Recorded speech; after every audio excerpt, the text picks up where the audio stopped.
बिस्मिल्लाहिर्रहमानिर्रहीम, अस्सलामु अलैकुम, गुड मॉर्निंग, वेलकम टू सुबह सवेरे पाकिस्तान। मैं हूं हमजा तारड़ और मैं हूं आपके साथ सैयदा इकरा बुखारी। उम्मीद करते हैं आप सब खैरियत से होंगे। और जिस तरह से वैसे हमजा से मैं डिस्कस करी थी, आप में से बहुत से लोग जो हमें देख रहे हैं नेल बाइटिंग करते ही होंगे। जैसे कि मैं हमजा से शेयर करी थी कि मैं भी नेल बाइटिंग करती थी, लेकिन हमजा ने अब मैं अच्छी बच्ची बन गई। हाँ, अब मैं अच्छी बच्ची बन गई हूँ। और हमजा ने एक रिसर्च मेरे साथ शेयर की है जो कि अमेरिका में हुई है, और वो आपको हमजा जो है अच्छा, पहली बात तो ये है कि वो उन्होंने ये रिसर्च की कि क्या वाकई ऐसा है कि जो लोग नाखून जो हैं कतरते हैं अपने दांतों से, और मतलब कहा जाए तो ख़ुद काट रहे होते हैं दांतों से, तो वो वाकई किसी परेशानी में मुब्तला होते हैं या नहीं होते हैं। पहले तो उन्होंने ये चीज़ चेक की उसमें। अच्छा, उन्होंने बताया कि हाँ ऐसा है कि लोग, और मैं एग्री भी कर रही हूँ उससे। अच्छा? ऐसा होता है, लोग परेशान होते हैं तो परेशानी में ये काम शुरू करते हैं, लेकिन फिर उनकी आदत बन जाती है। फिर ऐसा नहीं रहता कि ये हर दफ़ा जब परेशान होते हैं तो कर रहे होते हैं, वो बेध्यानी में कर रहे होते हैं और उस वक्त वो बहुत खुश हैं तो वो तब भी ऐसा कर सकते हैं। लेकिन उनकी बचपन से ये हैबिट बन जाती है, ये आदत बन जाती है कि वो परेशानी में थोड़े से टेंस होते हैं। कोई भी मामला होता है जो उनको नागवार गुजर रहा होता है, कोई माहौल ऐसा होता है, तो ये आदत बन जाती है। किसी उलझन का शिकार होता है तभी वो कर रहे होते हैं। ज़ाती एक्सपीरियंस शेयर कर। अच्छा, एक उन्होंने दूसरा भी एंगल दिया। दूसरा क्या, ये लोग बड़े परफेक्शनिस्ट होते हैं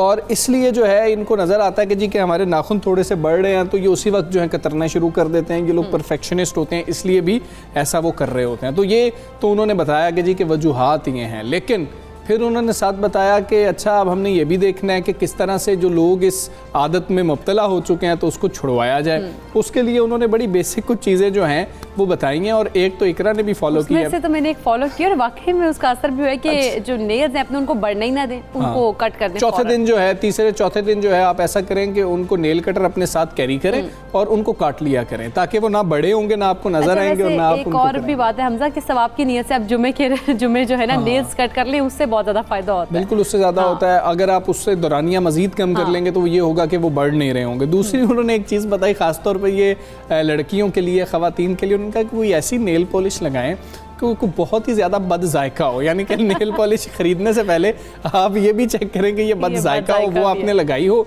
तो उसके बाद जब आप दांतों के साथ इसको कतरने की कोशिश कर रहे होंगे तो जायका इतना बुरा होगा कि आप कहेंगे नहीं भाई आइंदा नहीं करना। और तीसरी चीज़ उन्होंने कोरोना मास्क के साथ उसको रिलेट किया। उन्होंने कहा जब से लोगों ने मास्क पहनने शुरू किए हैं तो उसके बाद हम देख रहे हैं कि ये आदत खुद ब खुद छुटती चली जा रही है। लोगों मास्क पहना होगा तो कैसे करेंगे? तो वो ऐसा है कि आप मास्क का इस्तेमाल करें या फिर ग्लव्स का इस्तेमाल करें, जिससे जो है वो डायरेक्ट कांटेक्ट ना हो रहा हो, तो वो फिर आप ना करें। तो ये आदत आप इस तरह से अगर कर सकते हैं तो प्लीज़ कोशिश कीजिए। अगर आप लोग बहुत तंग हैं, आप कर रहे हो, तो वालिदैन कहते हैं ये तुम क्या कर रहे हो। अच्छी है भी आदत नहीं है, अच्छी आदत नहीं, और हमें पता ही नहीं लगता। और जर्म्स भी होते हैं, आप जर्म्स इतने कैरी करके आपके अंदर चले जाते हैं। तो मेरा ख्याल तो है कि आप सबको कोशिश करनी चाहिए, क्योंकि मैंने भी कोशिश की है और मैं कामयाब हुई हूँ, तो आप लोग भी कोशिश करें। हम भी कोशिश करेंगे, इकरा के बाद हम सब भी कोशिश करके देखेंगे कि वाकई ऐसा होता है कि नहीं होता। खैर, अभी हम बात करेंगे तालीम की, क्योंकि अब कुछ कन्फ्यूजन्स हैं।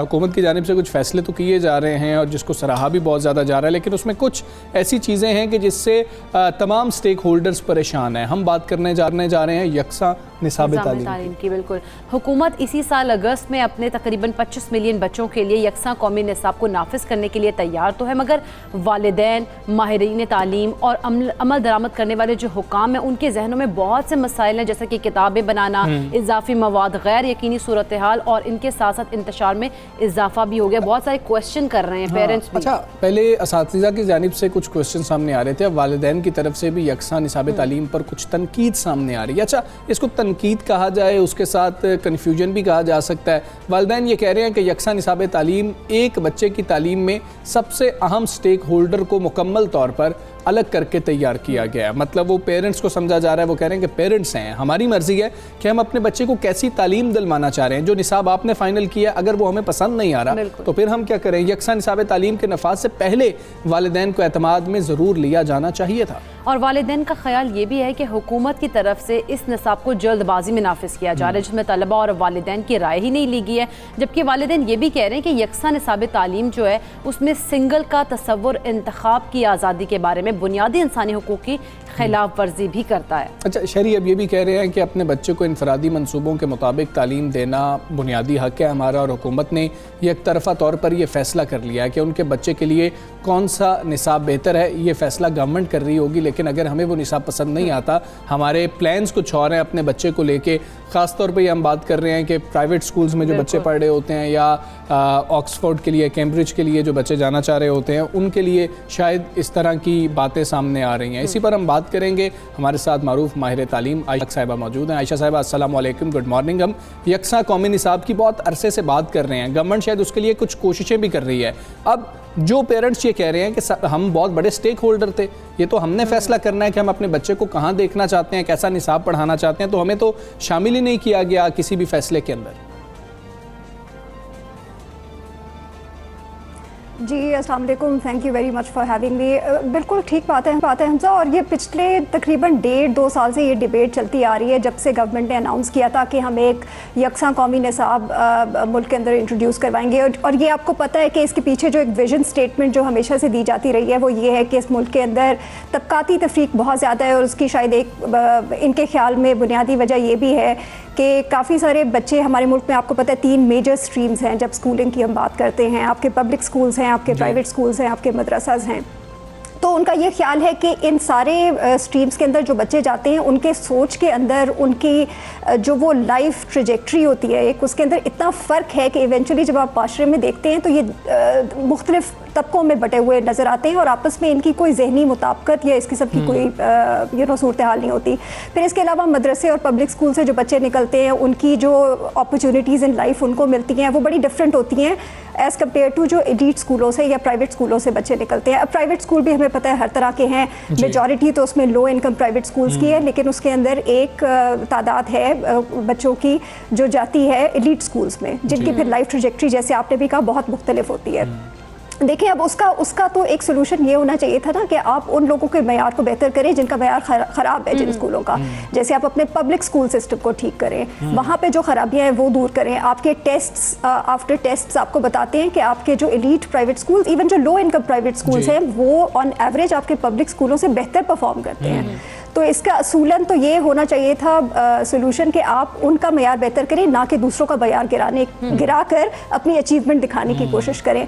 और वो जो पेरेंट्स हैं उनका भी जो ऑब्जेक्शन है वो बिल्कुल ठीक है कि सबसे बड़ा स्टेक होल्डर इसके अंदर, देखिए इवेंचुअली आपका बच्चा और उनके पेरेंट्स हैं। और अगर आप अपने वो तालीमी लैंडस्केप को देखते हैं तो आपको पता है कि प्राइवेट स्कूलों ने आपकी स्कूलिंग का एक बहुत बड़ा बोझ उठाया हुआ है। 42% बच्चे आपके प्राइवेट स्कूलों में जाते हैं। बिल्कुल। तो अगर इतने बड़े तबके की मुशावरत आपने, वैसे तो पब्लिक स्कूल के पेरेंट्स की भी होनी चाहिए, अनफॉर्चुनेटली उनकी तो कोई वॉइस ही नहीं है। प्राइवेट स्कूल के पेरेंट्स जाहिर है वो अपनी जेब से पैसे दे के अपने बच्चे को भेजते हैं, तो वो एक सर्टन वो चाहते हैं उनकी वॉइस हो, और उनको होता है कि हम पैसे दे रहे हैं क्योंकि हम अपने बच्चे का एक मुस्तकबिल चाहते हैं। तो वो जब से इनको पता चलना शुरू हुआ है पेरेंट्स को कि ये इसका मतलब क्या है यकसा निसाब का, इसका मतलब ये है कि शायद हमें एक किताब से ना पढ़ना पड़ जाए जो गवर्नमेंट की बनाई हुई किताबें हैं, जो कि हमें पता है कि हिस्टोरिकली कोई बहुत अच्छी किताबें नहीं होती। तो ये इस किस्म के इशूज़ हैं जिनकी वजह से पेरेंट्स ने फिर ज़रा ज़्यादा आवाज़ उठानी शुरू की है। वैसे तो आयशा साहब हम देखते हैं कि यकसा निसाब तालीम एक अच्छी चीज़ है, गवर्नमेंट ने एक अच्छा इनिशिएटिव लिया था, लेकिन जिस तरह से पाकिस्तान में नाफिज किया गया है, क्या दीगर ममालिक में भी इसी तरह से यकसा निसाब तालीम राइज किया जाता है? अच्छा देखिए, इसके अंदर यकसा का जो मसला ये है कि ये जो एक आपको स्लोगन नज़र आता है ना कि यकसा कौमी निसाब, ये एक ज़्यादा पॉलिटिकल स्लोगन है। इसका कोई ख़ास फैक्चुअल इसके अंदर कोई करेक्टनेस नहीं है इस स्लोगन के अंदर। देखिए, हमारे पास हमेशा से एक यकसा एक नेशनल करिकुलम मौजूद है, 2006 से ख़ास तौर पर लेकर अब तक वो मौजूद है। उसके अंदर रिविजन्स भी होती रही हैं। ये असल में उसी की ही एक अपडेटेड वर्जन है।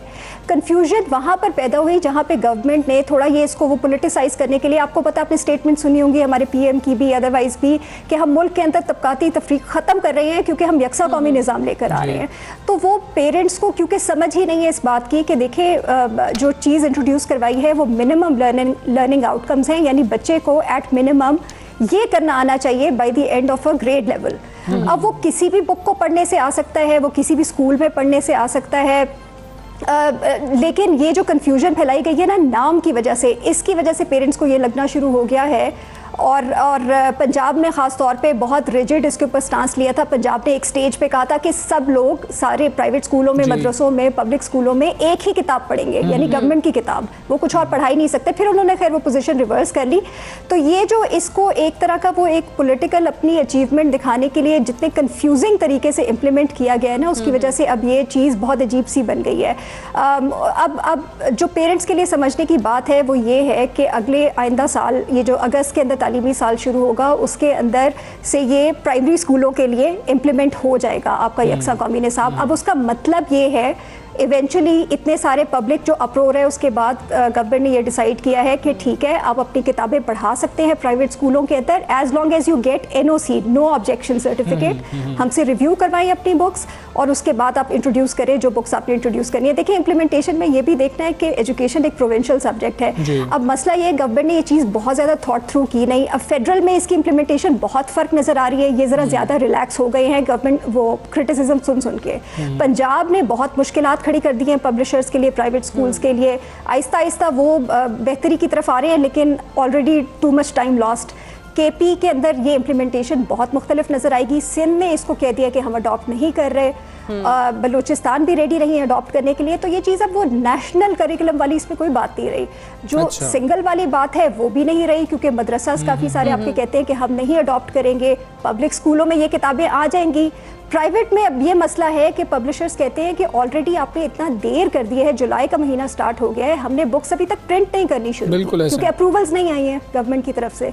तो वो ये कह रहे हैं कि हमने तो अपने टीचर्स को ट्रेन भी करना होता है, फिर ये स्कूलों में भिजवानी होती हैं किताबें, तो वो जो सारा डिले आ रहा है उसकी वजह से काफ़ी मसले खड़े हो सकते हैं। फिर उसके बाद आपकी उन्होंने कुछ मीडियम ऑफ इंस्ट्रक्शन कुछ बुक्स के लिए उर्दू कर दिया है। ठीक है आयशा साहब, फिर हमारे पास इसका सोल्यूशन क्या है? जिस तरह से आपको अगस्त में देखने आएंगे, जिस तरह से आप कह रही हैं कि हुकूमत की जानिब से एक करिकुलम दे दिया गया कि ये एक बुनियादी करिकुलम है कि इस ग्रेड के बच्चे को ये सब चीज़ें पढ़ाई जानी चाहिए या इतना उसको पता होना चाहिए। अब अगर कोई भी स्कूल जो है या फिर कोई भी बोर्ड है, जो प्राइवेट बोर्ड्स भी हम यहाँ पर देखते हैं, वो अपना निसाब लेकर आते हैं, वो उस जो हुकूमत की जानिब से निसाब के लिए एक शर्त लगाई गई है उसको पूरा कर देते हैं, उससे ज़्यादा वो जितना भी पढ़ा लेते हैं, इस पर कोई भी कदगन नहीं होगी।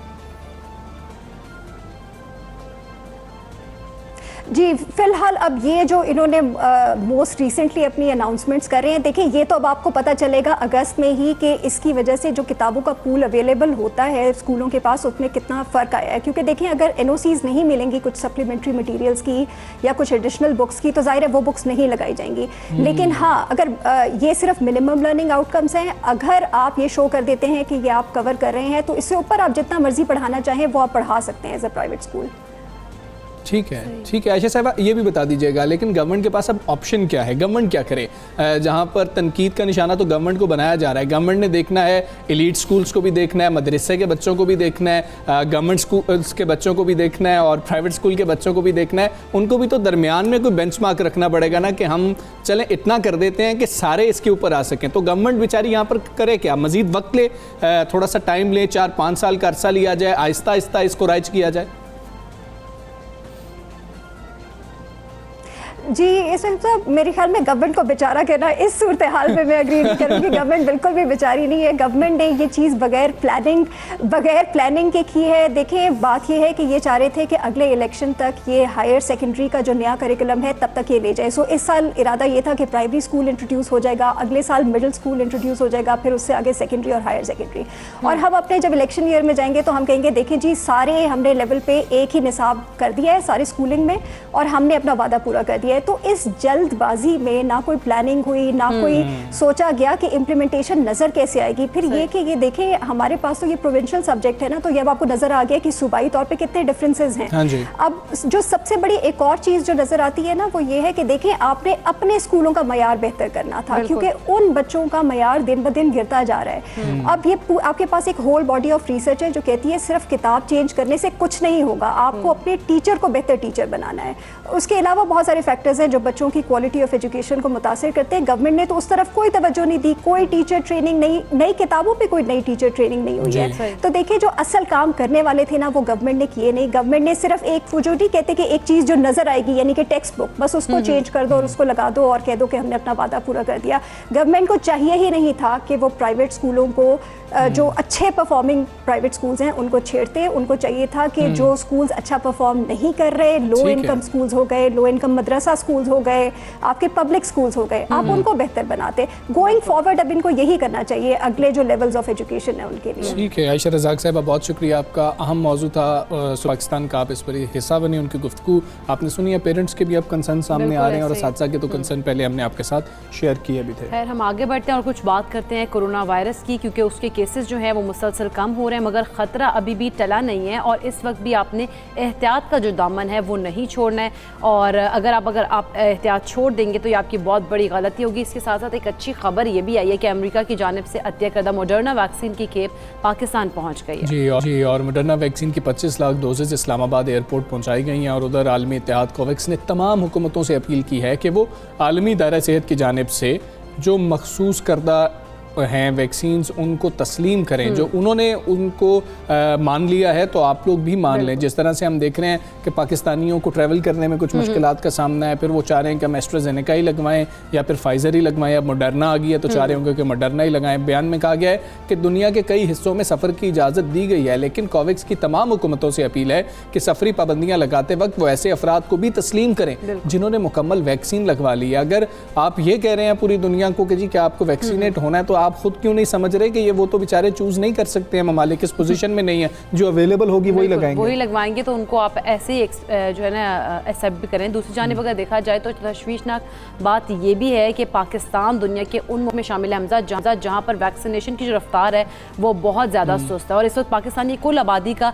तकरीबन 5% और कोरोना वैक्सीन के लिए अहल आबादी का 10% लोगों को वैक्सीन की कम अज़ कम एक खुराक मिल चुकी है। अच्छा, हम बात तो कर रहे हैं कि केसेस में कमी है, क्योंकि हम केसेस को ज़्यादा समझते हैं जब 3000 से बढ़ जाते हैं। अब 1400 केसेस हैं गुज़श्ता 24 घंटों के अंदर, लेकिन अब हम शरह की बात करें ना तो मुस्बत केसेस की जो शरह है वो 2.91% तकरीबन 3% के करीब पहुंच रही है और ये हम 1.7 तक आ गए थे और उसके बाद हम आहिस्ता आहिस्ता ऊपर जा रहे हैं। तो अभी ही हमें एहतियात की ज़रूरत है। फिर हम देख रहे हैं कि ईद कुर्बान भी आ रही है, उसके ऊपर मंडियाँ लग चुकी हैं अब और फिर हमें उस पर भी ख्याल करना है। खैर जो पूरी सिचुएशन है इस पर हम माहिराना राय लेंगे। डॉक्टर जवाद अस्कर राना साहब मौजूद हैं। डॉक्टर साहब अस्सलाम वालेकुम, गुड मॉर्निंग सर। सर हम एक दफ़ा देख रहे थे कि ट्रेंड नीचे आया, फिर असद उमर साहब की जानिब से कहा गया था कि चौथी लहर का खदशा है। अब आहिस्ता आहिस्ता हम देख रहे हैं कि मुस्बत केसेस की शरह ऊपर जा रही है। आप क्या देख रहे हैं कि हमें फिर कोई ख़तरा हो सकता है चौथी लहर का? बहुत शुक्रिया और जी गुड मॉर्निंग और वालेकुम अस्सलाम। देखिए आपकी बात बिल्कुल सही है कि जो केसेस की शरह है वो आहिस्ता आहिस्ता बढ़ना शुरू हो गई हुई है और एक्चुअली केसेस का नंबर भी हमें बढ़ता हुआ मिल रहा है। पाकिस्तान के केसेस ही देखिए तो कल 1200 थे, आज 1400 हुए हैं। इस्लामाबाद जो पाकिस्तान में सबसे ज़्यादा किसी भी शहर में से के मुकाबले में टेस्ट ज़्यादा करता है, वहाँ पे भी हमें पिछले 5 दिन से या 6 दिन से केसों की तादाद में भी हल्का हल्का इजाफा नज़र आ रहा है और केस पॉजिटिविटी जो शरह है वो भी ज़्यादा हो रही है। तो ये ट्रेंड्स होते हैं, अर्ली ट्रेंड्स होते हैं और हमें इससे सबक हासिल करना चाहिए और अपने जो SOPs पे अमल दरामद है उसको पे थोड़ी सी सख्ती करनी चाहिए। और ख़तरा इसमें ये है कि अगर हम तमाम बाकी ममालिक देखें इंक्लूडिंग बांग्लादेश, जहाँ पे जो उनकी जो वेव्स आई हैं वो बिल्कुल पाकिस्तान जैसी आई हैं, पाकिस्तान के साथ आई हैं, वहाँ पे ये चौथी वेव शुरू हो चुकी है और बड़ी तेज़ी के साथ ऊपर गई है। तो ख़तरा यही है कि अगर खुदा न खास्ता हमने अभी इस सूरत हाल को ना संभाला तो ये हम उस सूरत हाल में ना फंस जाएं जिसमें बांग्लादेश है इस वक्त, मलेशिया है या इंडोनेशिया है या दूसरे ममालिक हैं। तो ये टाइम है जिसमें हम जोर लगा सकते हैं। बिल्कुल ऐसे डॉक्टर साहब, लेकिन अगर अदाद शुमार को हम देखें, चलता है कि इस्लामाबाद में जो अहल अफराद है उनकी 35% जो लोग हैं वो वैक्सीन लगवा चुके हैं। अगर बलूचिस्तान की बात की जाए तो 3% लोगों ने वैक्सीन लगवाई, जबकि सिंध और पंजाब की अगर बात करें तो तकरीबन 10% लोग हैं जिन्होंने एक खुराक लगा ली है। पाकिस्तान में वैक्सीनेशन की रफ्तार हम देखें तो सुस्त है, वैसे क्यों नहीं है जैसे दीगर ममालिक में है? जी हाँ, और इसमें देखिए जब हम कहते हैं कि एक डोज लगवा ली है, तो पाकिस्तान में जो मोस्टली वैक्सीन हैं, मैं ये नहीं कहता सारी वैक्सीन, लेकिन जो मोस्टली वैक्सीन हैं उसमें पहली डोज आपके जिस्म को सिर्फ तैयार करती है, आपके जिस्म में मुदाफत नहीं पैदा करती। अच्छा। जो जब आप सेकंड डोज लगवाते हैं, जो मोस्टली आपकी ये वैक्सीन हैं, तो सेकंड डोज के बाद आपकी मुदाफत शुरू होती है। तो इस वजह से अगर हम ये देखें कि कितने लोगों को 2 वैक्सीन लग चुकी हैं और वो फुली वैक्सीनेटेड हैं, वो तो इंतहाई कम तादाद में हो जाते हैं। तो प्रॉब्लम इसके अंदर 2-3 है। एक तो ये है कि हमारे पास वैक्सीन शुरू में अवेलेबल नहीं थी पाकिस्तान के पास, और जब अवेलेबल नहीं थी तो हमने इसकी लोगों को ये मार्केटिंग नहीं की, क्योंकि हमें पता था कि हमारे पास सप्लाई लाइंस ही नहीं है। तो जब वैक्सीन आई हैं तो उसके बाद भी थोड़ी सी ये हिचकिचाहट रही, लेकिन पीछे और लोग उस तरह लगवाते भी नहीं रहे, डरते रहे। लेकिन अब पिछले कुछ दिनों से आपने देखा होगा कि लोगों की तादाद में इजाफा हो गया वैक्सीन के लगवाने के ख्वाहिशमंद का, और जब वो तादाद में इजाफा हुआ तो हमारे अक्सर सेंटर्स पे वैक्सीन ख़त्म होनी शुरू हो गई। तो ये जो सप्लाई और डिमांड के मसले हैं, ये इनको सॉर्ट आउट करना पड़ेगा गवर्नमेंट को, और उसके साथ लोगों को ये यकीन दिलाना कि ये एक फ़ायदेमंद चीज़ है और इससे आपका बचाव हो सकता है। तो बहुत सारे फ्रंट्स पे गवर्नमेंट को काम करना पड़ेगा। ठीक है। डॉक्टर साहब ये भी बताइएगा, कोवैक्स की जानिब से ये कहा जा रहा है कि जो महफूज करार दी गई वैक्सीन हैं कोवैक्स की जानिब से, उनको एक्सेप्ट किया जाए। हम देख रहे हैं कि ममालिक उनको एक्सेप्ट नहीं कर रहे हैं। अब हम चाइना की वैक्सीन ज़्यादा लगा रहे हैं, तो उससे हमारे जो लोग हैं बाहर ट्रैवल करना चाहते हैं उनको मुश्किलात का सामना, कई लोग तो इसलिए लगवा ही नहीं रहे कि हो सकता है कल को हमें बाहर जाना पड़ जाए, तो काफ़ी मसाइल जो हैं उनका सामना करना पड़ रहा है। तो अब इसका हल क्या निकलेगा? गवर्नमेंट्स को इसमें क्या किरदार अदा करना चाहिए? एक तो मैं लोगों को ये कहूंगा कि जोन सी वैक्सीन आपको मिलती है वो आप लगवा लें फौरी तौर पे, क्योंकि बाहर जाने से ज्यादा जरूरी है कि आपकी जिंदगी और सेहत महफूज रहे, आपके घर वाले महफूज रहे। तो पहली प्रायोरिटी तो ये होनी चाहिए कि जोन सी भी वैक्सीन है जो आपको दस्तयाब है, वो फौरी तौर पे लगवा के अपनी जान और अपने घर वालों की जान को का तहफ़्फ़ुज़ करें। बाहर जाने के लिए आपको एक सेकंड डोज भी लग सकती है एस्ट्राजेनेका की, या दूसरी जो फाइजर है। अब बाकी ये सवाल है कि जो है बहुत सारे ममालिक अपनी मर्जी की वैक्सीन को तस्लीम कर रहे हैं, ये बड़ा अफसोसनाक सूरत हाल है। और हमारे पास एक क्राइटेरिया होना चाहिए बैनुल अक़वामी तौर पे कि जी जिस वैक्सीन को WHO ने या वर्ल्ड हेल्थ ऑर्गेनाइजेशन ने अप्रूव किया है, उसको बाकी मुल्कों को भी अप्रूव करना चाहिए। और ये मेरे ख्याल से हुकूमती सतह पर, सफारती सतह पर काम है, जिसमें हमारी हुकूमत, चाइना की हुकूमत और उन तमाम मुल्कों की हुकूमतें जहाँ पे चाइनीज़ वैक्सीन लगी हुई हैं, वो ये मामला दूसरे ममालिक के सामने रखें कि जब एक इंटरनेशनल अदारे ने, जो हेल्थ का अदारा है सबसे बड़ा, उसने अप्रूव किया है जिन वैक्सीन को, उनको आपको एक्सेप्ट करना चाहिए। और मैं आपको ये बता दूं, ये नहीं है कि ये वैक्सीन चाइनीज़ की एक्सेप्ट नहीं है, क्योंकि अमेरिका में अगर आप जाएं तो वो चाइना की वैक्सीन को एक्सेप्ट करते हैं, इवन डॉक्टर्स के लिए भी जिन्होंने उनके वहाँ पे जाके अस्पतालों में काम करना है। ये मैं आपको ज़ाती मालूमात की बुनियाद पे दे रहा हूँ कि ये नहीं है कि तमाम मुल्कों में चाइनीज़ वैक्सीन एक्सेप्ट नहीं हो रही। अमेरिका जैसे मुल्क में भी चाइनीज़ को वैक्सीन को एक्सेप्ट किया जा रहा है। ठीक है, बहुत शुक्रिया डॉक्टर जवाद साहब, आप सबसे बड़े पाकिस्तान साहब बने। और जिस तरह से डॉक्टर साहब ने भी कहा है कि अगर बाहर जाने से ज़्यादा इंपॉर्टेंट नहीं, आप ये अपने इंपॉर्टेंट आपके लिए कि अपने आप को वैक्सीनेट कराएं। कोई भी वैक्सीन हो, आपकी ज़िंदगी इंपॉर्टेंट है, अपने आप को वैक्सीनेट लाजमी। ऐसे ये जो दस्तयाब है, हमने तो वो वैक्सीन लगवानी है। अब इस पे हम बहस करना शुरू कर दें कि नहीं फलां वैक्सीन आएगी तो हम तो तब वही लगवाएंगे, तो ऐसा नहीं होना चाहिए। अपनी सोच को थोड़ा सा बदलें। और जैसे चौथी लहर के खदशे की बात की थी असद उमर साहब ने, उसके बाद अब हम देख रहे हैं कि कोई मुस्बत केसेस की शरह बढ़ रही है, तो जल्दी से जल्दी खुद को वैक्सीनेट करवाएं। और अफवाहों पे यकीन नहीं करना, अफवाहों पे यकीन बिल्कुल नहीं करना। हम एक ब्रेक लेते हैं, ब्रेक के बाद वापस आएंगे। Stay with us.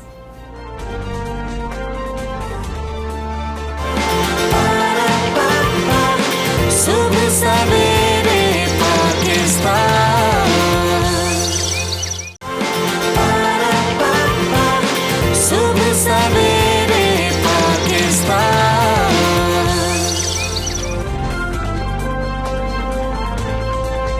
Welcome back to सुबह सवेरे पाकिस्तान। अब कुछ बात करेंगे वफाकी बजट में, क्योंकि गाड़ियों की कीमतों के लिए कमी का कहा गया था, तो अब जो है कमी के लिए फेडरल एक्साइज ड्यूटी और सेल्स टैक्स में कमी का इतलाक हो गया है, जिसके बाद गाड़ियों की कीमतों में 48,000 से 2,24,000 रुपए तक की कमी भी वाक़या हो गई है। यानी कि अब आप गाड़ी ले सकते हैं। हाँ, गाड़ी मतलब कि ले तो सकते पहले भी थे, लेकिन चलें अब थोड़ी सी सस्ती हो जाएगी, आसानी हो गई है। जो गाड़ी लोग खरीदना चाह रहे थे, जो इंतज़ार कर रहे थे, क्योंकि गवर्नमेंट की जानिब से ये कहा जा रहा था कि गाड़ियाँ गाड़ियाँ जो हैं वो सस्ती हो जाएंगी क्योंकि हमने कुछ ड्यूटीज़ छोड़ी हैं, टैक्सेस में कमी की है, जिसके बाद गाड़ियाँ सस्ती हो जाएंगी। तो लोग वेट कर रहे थे कि अच्छा कितनी सस्ती होंगी, तो अब हम आपको बताने लगे हैं कि कितनी सस्ती हो रही हैं। गाड़ियाँ बनाने वाली जो कंपनीज हैं वो टैक्स में कमी के लिहाज से नई कीमतों का नोटिफिकेशन जल्द जारी करेंगी। कल एक कंपनी की जानिब से तो जारी कर भी दिया गया, उन्होंने बताया कि हमारी गाड़ियों की कीमतों में इतनी कमी हो गई है। तो वफाकी हुकूमत ने 660 सीसी से 1000 सीसी तक की गाड़ियों पर सेल्स टैक्स की शरह 17% से कम करके 12.5% मुकर्रर की है और 1000 सीसी तक की गाड़ियों पर आए 2.5%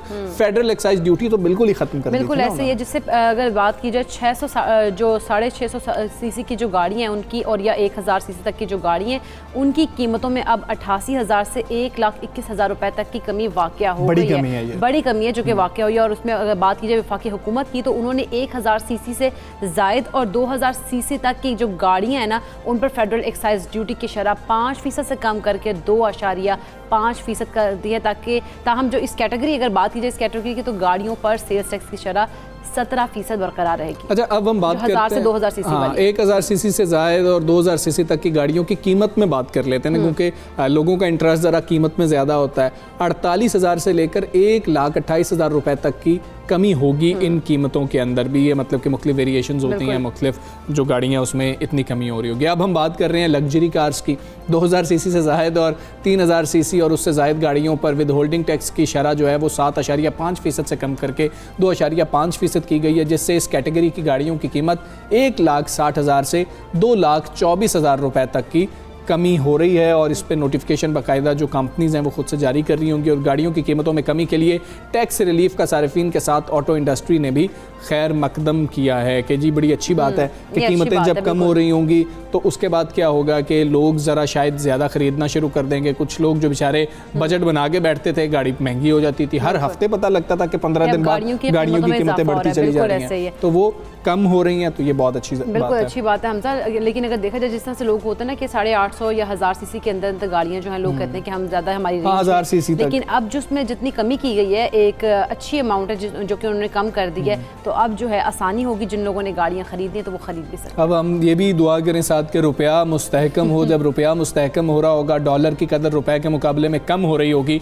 तो तब भी हम ये उम्मीद रख सकेंगे कि गाड़ियाँ जो है वो मज़ीद सस्ती हो रही होंगी। लेकिन खैर अभी जो है 1 जुलाई से इसका क्योंकि इत्तलाक हुआ है तो अब गाड़ियाँ सस्ती होना शुरू हो गई हैं। तो ये जो लोग गाड़ी ख़रीदना चाह रहे थे और वेट कर रहे थे वो लोग अब ज़रा अपनी जेब ढीली करें और जाके गाड़ी ख़रीद सकते हैं। अच्छा हमजा, ये बात तो हो गई ना, लेकिन आगे बढ़ते हैं और हम कुछ बात करते हैं क्योंकि साइंसदानों ने ख़बरदार कर दिया दुनिया को। मुख्तलिफ ममालिक के साइंसदानों के एक ग्रुप ने मुश्तरका तहकीकी मकाले में सोशल मीडिया को इंसानियत के लिए ख़तरनाक करार दे दिया। हालांकि अब जो दुनिया है वो सोशल मीडिया की तरफ जा रही है, हर चीज़ कह रहे हैं। तुम सोशल मीडिया यूज़ करती हो? मैं यूज़ तो करती हूँ लेकिन बहुत ज़्यादा यूज़ नहीं, लेकिन लोग कर रहे हैं ना। तो अब लोगों के लिए परेशानी की बात है। अब हमें ये तो नहीं पता कि किस वजह से ख़तरनाक है, कि हम कितना यूज़ करें तो ख़तरनाक है, या फिर सिर्फ हम तो इसलिए भी परेशान अक्सर हो जाते हैं जब खबरें सामने आती हैं कि आपका डेटा चोरी हो जाता है, पता नहीं फलां हो जाता है, ये हो जाता है, कि हमने तो जिस दिन जाके रजिस्टर किया किसी भी सोशल मीडिया वेबसाइट पर या किसी भी एप्लीकेशन के ऊपर, तो शायद हम उस दिन से सेफ नहीं रहते हैं, हमारा डेटा जो है वो चोरी होना शुरू हो जाता है। ना कि एक्सेस आया था जी, आप अपने गैलरी में भी एक्सेस दें, आप एग्री करते हैं, उसके अलावा आपको डिसएग्री करेंगे तो आप वो ऐप जो है वो डाउनलोड नहीं कर सकते, उस तक रसाई हासिल नहीं कर सकते हैं। अच्छा, उन्होंने ये कहा साइंसदानों ने कि एक वक्त उन्होंने कहा कि टेक्नोलॉजी जो है वो इंसानियत और इंसानी तहजीब जो है उसको तबाह कर देगी। बिल्कुल, ये रिपोर्ट में उन्होंने बताया कि आने वाले कुछ अरसे के अंदर, या देखें कितने साल लगते हैं, लेकिन उन्होंने ये जो है मुतनब्बे कर दिया, इंतबाह जारी कर दिया उन्होंने। रिपोर्ट के मुताबिक साइंसदानों का कहना है कि अगर सोशल मीडिया पर इंसानों के इज्तमाई तर्ज अमल और सोच में तब्दीली को ना समझा गया तो ये टेक्नोलॉजी इंसानियत और इंसानी तहजीब को बिल्कुल तबाह करके रख देगी। और माहिरीन अब ये भी समझ रहे हैं कि इंटरनेट और सोशल मीडिया की बदौलत इंसानों के बाहमी राब्ते ना सिर्फ बहुत ज़्यादा बढ़ चुके हैं, बल्कि उनकी पेचीदगी भी माजी में इंसानी समाज की निस्बत कई गुना ज़्यादा हो चुकी है। बिल्कुल हमजा, उन्होंने ख़बरदार किया है अगर इंसानी पैमाने पर टेक्नोलॉजी के असरात ना समझे गए तो हम आने वाले अगर बरसों की बात करें तो वहाँ किसी गैर इरादी और गैर मुतवक्किल तबाही का शिकार हो सकते हैं। और माहिरीन ने कहा है कि कोरोना वायरस की गलत और बेबुनियाद वाहियात खबरों की भी वसी तर जो फैलाव है और इस फैलाव से बरामद होने वाले जो संगीन नताइज हैं उस अमर की के जो ताज़ा तरीन मिसाल के तौर पर पेश किया जा रहा है। इस तरह से डिसइंफॉर्मेशन की अगर हम बात करते हैं कि बहुत ज़्यादा डिसइंफॉर्मेशन जब वो सोशल मीडिया पर फैलाई जाती है और लोग जो है वो फिर इस तरह से आप लोग अभी लॉग आउट करना ना शुरू कर दें मुख्तलिफ ऐप से। साइंसदानों ने सोशल मीडिया को दूसरी जानिब मुकम्मल तौर पर गलत नहीं करार दिया बल्कि मुख्तलिफ मौके पर सोशल मीडिया के किरदार को सराहा भी गया है। अब वो कौन से किरदार हैं जिनको सराहा जा रहा है और कौन से ऐसे अवामिल हैं जिनकी वजह से इंसानियत को, इंसानी समाज को जो है वो ख़तरा लाहक हो सकता है, इस खदशे का इजहार किया जा रहा है। यही तो हमने जानना है। Social media expert Usama Khilji हमारे साथ मौजूद हैं। उसामा अस्सलाम, गुड मॉर्निंग। उसामा, बहुत ही ख़तरनाक किस्म के जो है ना ये तहकीक सामने आ रही है, साइंसदान बातें जो कर रहे हैं। अब हम तो सोच रहे थे कि सारे इसी वक्त लॉग आउट करना, ऐप्स को डिलीट करना ना शुरू कर दें। कौन सी ऐसी चीज़ें हैं जिसकी बिना पर साइंसदान ये ख़तरा जाहिर कर रहे हैं? जी थैंक यू। मतलब मेरे ख्याल से इसका मकसद यही है कि लोगों को ज़रा खबरदार किया जाए कि बहुत ज़्यादा सोशल मीडिया को ना इस्तेमाल करें, गलत तरीक़ों से ना इस्तेमाल करें। लेकिन जिस तरह आपने कहा इसके काफ़ी फ़वाइद हैं। मिसाल के तौर पे देखें, कोरोना की वजह से कितनी दुनिया में जो है दूरियां पैदा हो गई थी, लोग एक दूसरे से मिल नहीं पा रहे थे, लेकिन सोशल मीडिया के ज़रिए जो है लोग राब्ते में रहे हैं। सोशल मीडिया के ज़रिए लोगों को मालूमात मिली है और सोशल मीडिया के ज़रिए अभी कल भी मैं मालूम कर रहा था कि मेरी वैक्सीन की जब दूसरी डोज होगी मैं कब लूँ, कहाँ से लूँ, कहाँ जाऊँ, मैंने ट्विटर पर ये देखा। तो फवायद तो बहुत ज़्यादा है, लेकिन खबरदार करने की ज़रूरत है क्योंकि नुकसानात काफ़ी हैं अगर आप बहुत ज़्यादा इसको इस्तेमाल करते हैं। इसमें बुलिंग और हरासमेंट बहुत ज़्यादा होती है, सेल्फ एस्टीम का मसला होता है क्योंकि आप औरों की ज़िंदगी देखते हैं और सोशल मीडिया पे हर कोई अपनी जो बेहतरीन वाक़यात हो रहे होते हैं ज़िंदगी में वही दिखाते हैं, तो जो देखने वाले हैं वो समझते हैं इनकी ज़िंदगी तो बिल्कुल परफेक्ट है, इसमें तो कोई मसला ही नहीं है। लेकिन और उससे जो है फिर उन्हें अपने एहसास कमतरी शुरू हो जाती है कि शायद मेरी ज़िंदगी में कोई कमी हो, मैं कुछ ठीक नहीं कर रहा। लेकिन इसमें यही ज़रूरत है कि एक दूसरा लिमिट रखें। तो अभी मैं ऐप इस्तेमाल करता हूँ जो लिमिट रखता है सोशल मीडिया के ऊपर। तो अगर मैं मिसाल के तौर पे इंस्टाग्राम घंटे से ज़्यादा इस्तेमाल करता हूँ तो वो लॉक हो जाता है और मुझे कहता है आपका स्क्रीन टाइम जो है ख़त्म हो गया। राइट, तो इस तरह आपको मेरे ख्याल से कोशिश करनी चाहिए कि आप कंट्रोल करें अपना जो सोशल मीडिया का यूसेज या जो स्क्रीन टाइम जिसे कहा जाता है।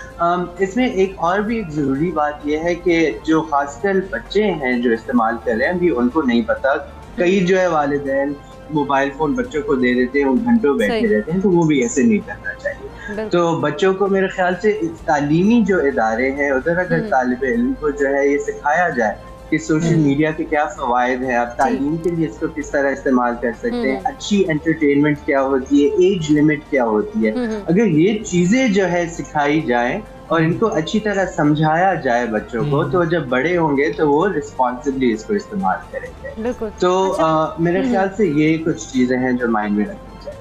ठीक है उसामा, वैसे इस रिपोर्ट की अगर बात की जाए 17 मुसन्निफिन जो है मुख्तलिफ साइंसी मौज़ूआत के माहिर थे जिनका ताल्लुक आप कह लें हयातियात से था, नफ्सियात से, असाबियात और माहौलियात समेत कई शोबों से है। अगर सोशल मीडिया इस हद तक ख़तरनाक हो सकता है तो इसके असरात कम करने के लिए हमें क्या क्या इक़दाम करने चाहिए होंगे?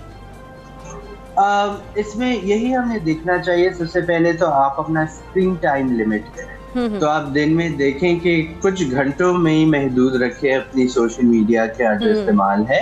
ये नहीं कि आपको एक एडिक्शन हो जाए, और अक्सर हमें होती है कि ये मैंने तस्वीर लगाई है, कितने लाइक्स आए, आप बार बार उसे चेक। तो आप दिन में सर्टेन टाइम रख लें जब आप ये चेक करते हैं सोशल मीडिया, या कुछ और करने को ना हो, आप गाड़ी में बैठे हैं या कहीं जा रहे हैं तब आप करें, लेकिन मकसद ये है कि लिमिट करें इसके यूज जो है। दूसरा ये है कि आप ये माइंड में रखें कि जो सोशल मीडिया पे आप देख रहे हैं वो लोग सिर्फ वही दिखा रहे हैं जो वो दिखाना चाहते हैं।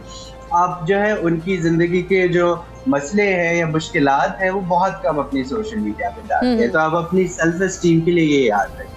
खासकर बच्चों के लिए ये जरूरी है, अगर उनको जो है कोई मुश्किलात का सामना हो रहा है सोशल मीडिया की वजह से, उन्हें कोई तंग कर रहा है या उनको बुलिंग बहुत ज्यादा हो रही है या सोशल मीडिया, तो उनके एक सपोर्ट सिस्टम होना चाहिए, चाहे वो वालिदैन हो, चाहे वो दोस्त हो, चाहे वो स्कूल हो या और इदारे हो, कि एक जगह हो जिधर वो जाके इसके बारे में बात कर सके, एक मुकालमा हो। ताकि वो एक्सप्रेस करें कि मुझे ये मैंने देखा है, मुझे ये मसला हुआ है, या किसी ने मुझे इस तरह तंग किया, क्योंकि अक्सर जो है ये हरासमेंट सोशल मीडिया पे हो रही है। बिल्कुल। और इसमें ये भी ज़रूरी है कि हम लोगों को ट्रस्ट करें या बिलीव करें जब वो अपना मसाइल के बारे में हमें वो एक्सप्रेशन है।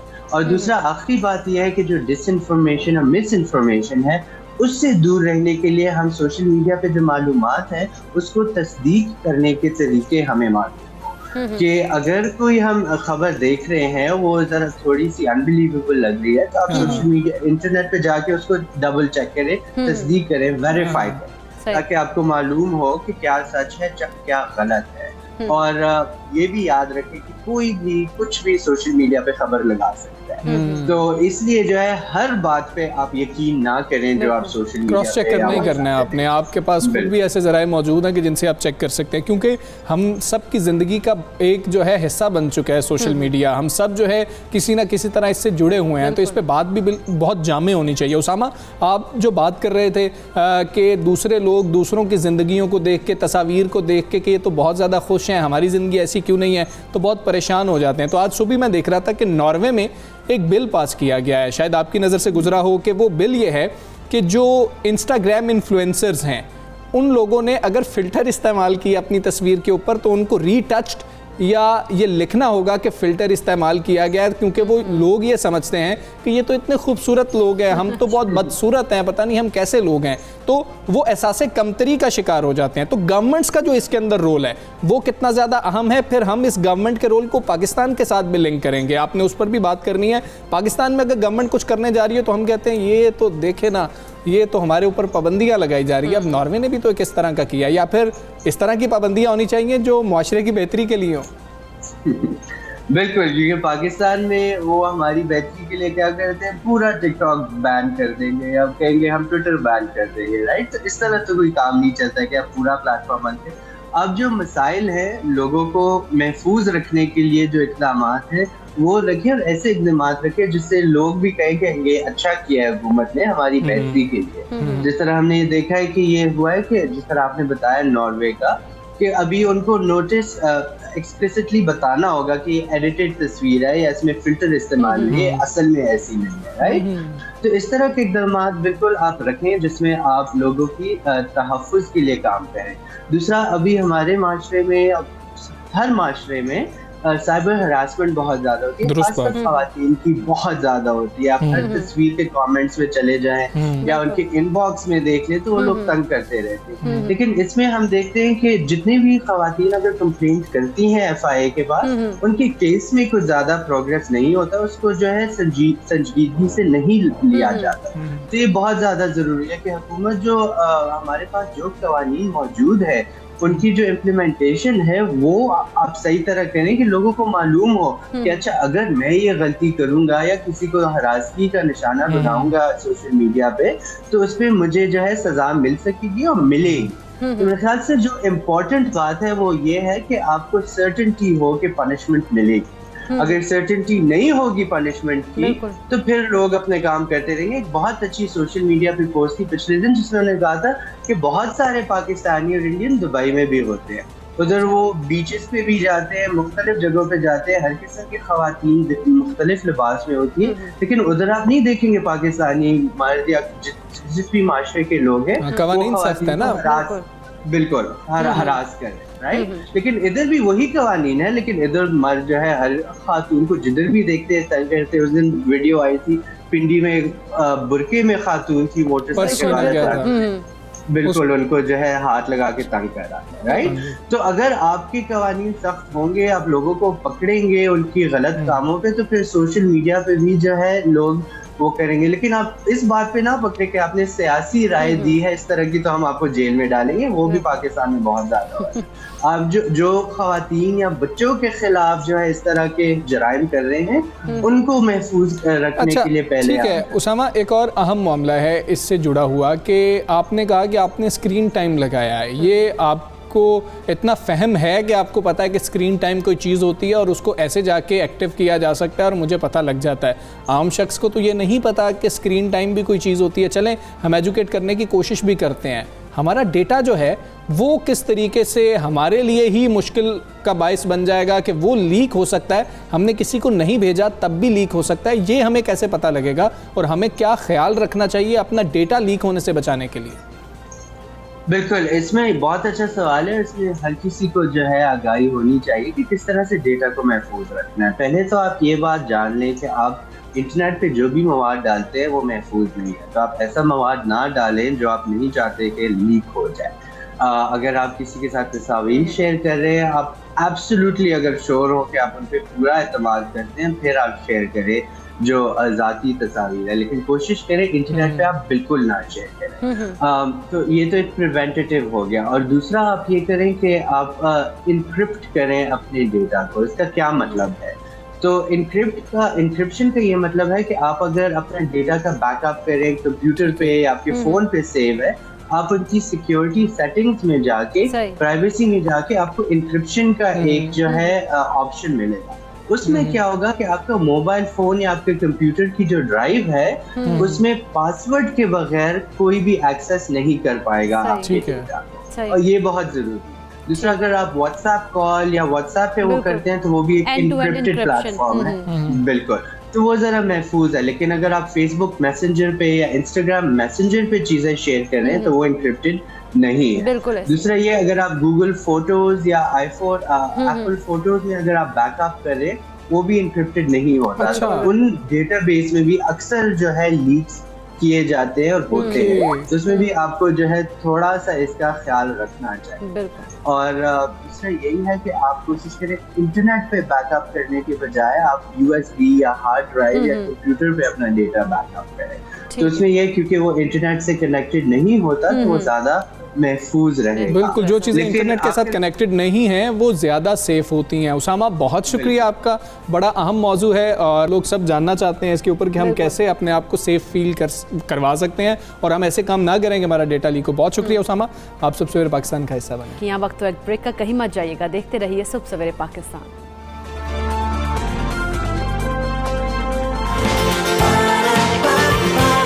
सुबह सवेरे पाकिस्तान,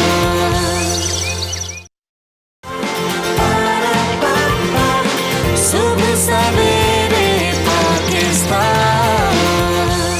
MQM पाकिस्तान जो है वो कराची के बासियों को हुकूक दिलवाने के लिए एक बार फिर मुतहर्रिक हुई है। मुत्तहिदा कौमी मूवमेंट पाकिस्तान सिंध हुकूमत के खिलाफ आज सड़कों पर निकलने को तैयार। और MQM पाकिस्तान के जो रहनुमा है उनका कहना है कि सिंध हुकूमत ने इस शहर के साथ मुतासिबाना रवैया इख्तियार किया हुआ है। हम लड़ाई और फसाद नहीं, इस शहर में बसने वालों का हक चाहते हैं, सिर्फ आवाम के लिए हम बाहर निकल रहे हैं। मुत्तहिदा पाकिस्तान के रहनुमाओं ने यह भी कहा कि सिंध हुकूमत ने हर इदारे में मुतासिबाना रवैया इख्तियार किया हुआ है और कराची को कोई ऐसी तकलीफ नहीं है जो सिंध हुकूमत ने ना दी हो। मजीद कहा गया है कि सिंध हुकूमत 18वीं तरमीम की आड़ में मकामी लोगों के हुकूक को पामाल कर रही है। MQM की जानिब से ये कहा गया। खालिद मकबूल सिद्दीकी साहब वैसे ये कह रहे थे कि आज हुकूमत सिंध को पहला नोटिस देने जा रहे हैं। पानी, बिजली और गैस के खिलाफ एहतजाज का वक्त अब गुजर गया, अब वो वक्त आ गया है कि कोई ठोस फैसला किया। बिल्कुल ऐसा है। ये सारी सूरत हाल पर हम बात कर लेते हैं। हमारे साथ मौजूद है MQM रहनुमा वफाकी वज़ीर अमीनुल हक साहब। अस्सलाम वालेकुम, गुड मॉर्निंग। अमीनुल हक साहब, आपकी रैली के बड़े मकासद क्या हैं, क्या सोचकर आप रैली निकाल रहे हैं और दीगर जमातों को भी इस रैली में आप शिरकत की दावत दे रहे हैं? इकरा, बहुत शुक्रिया।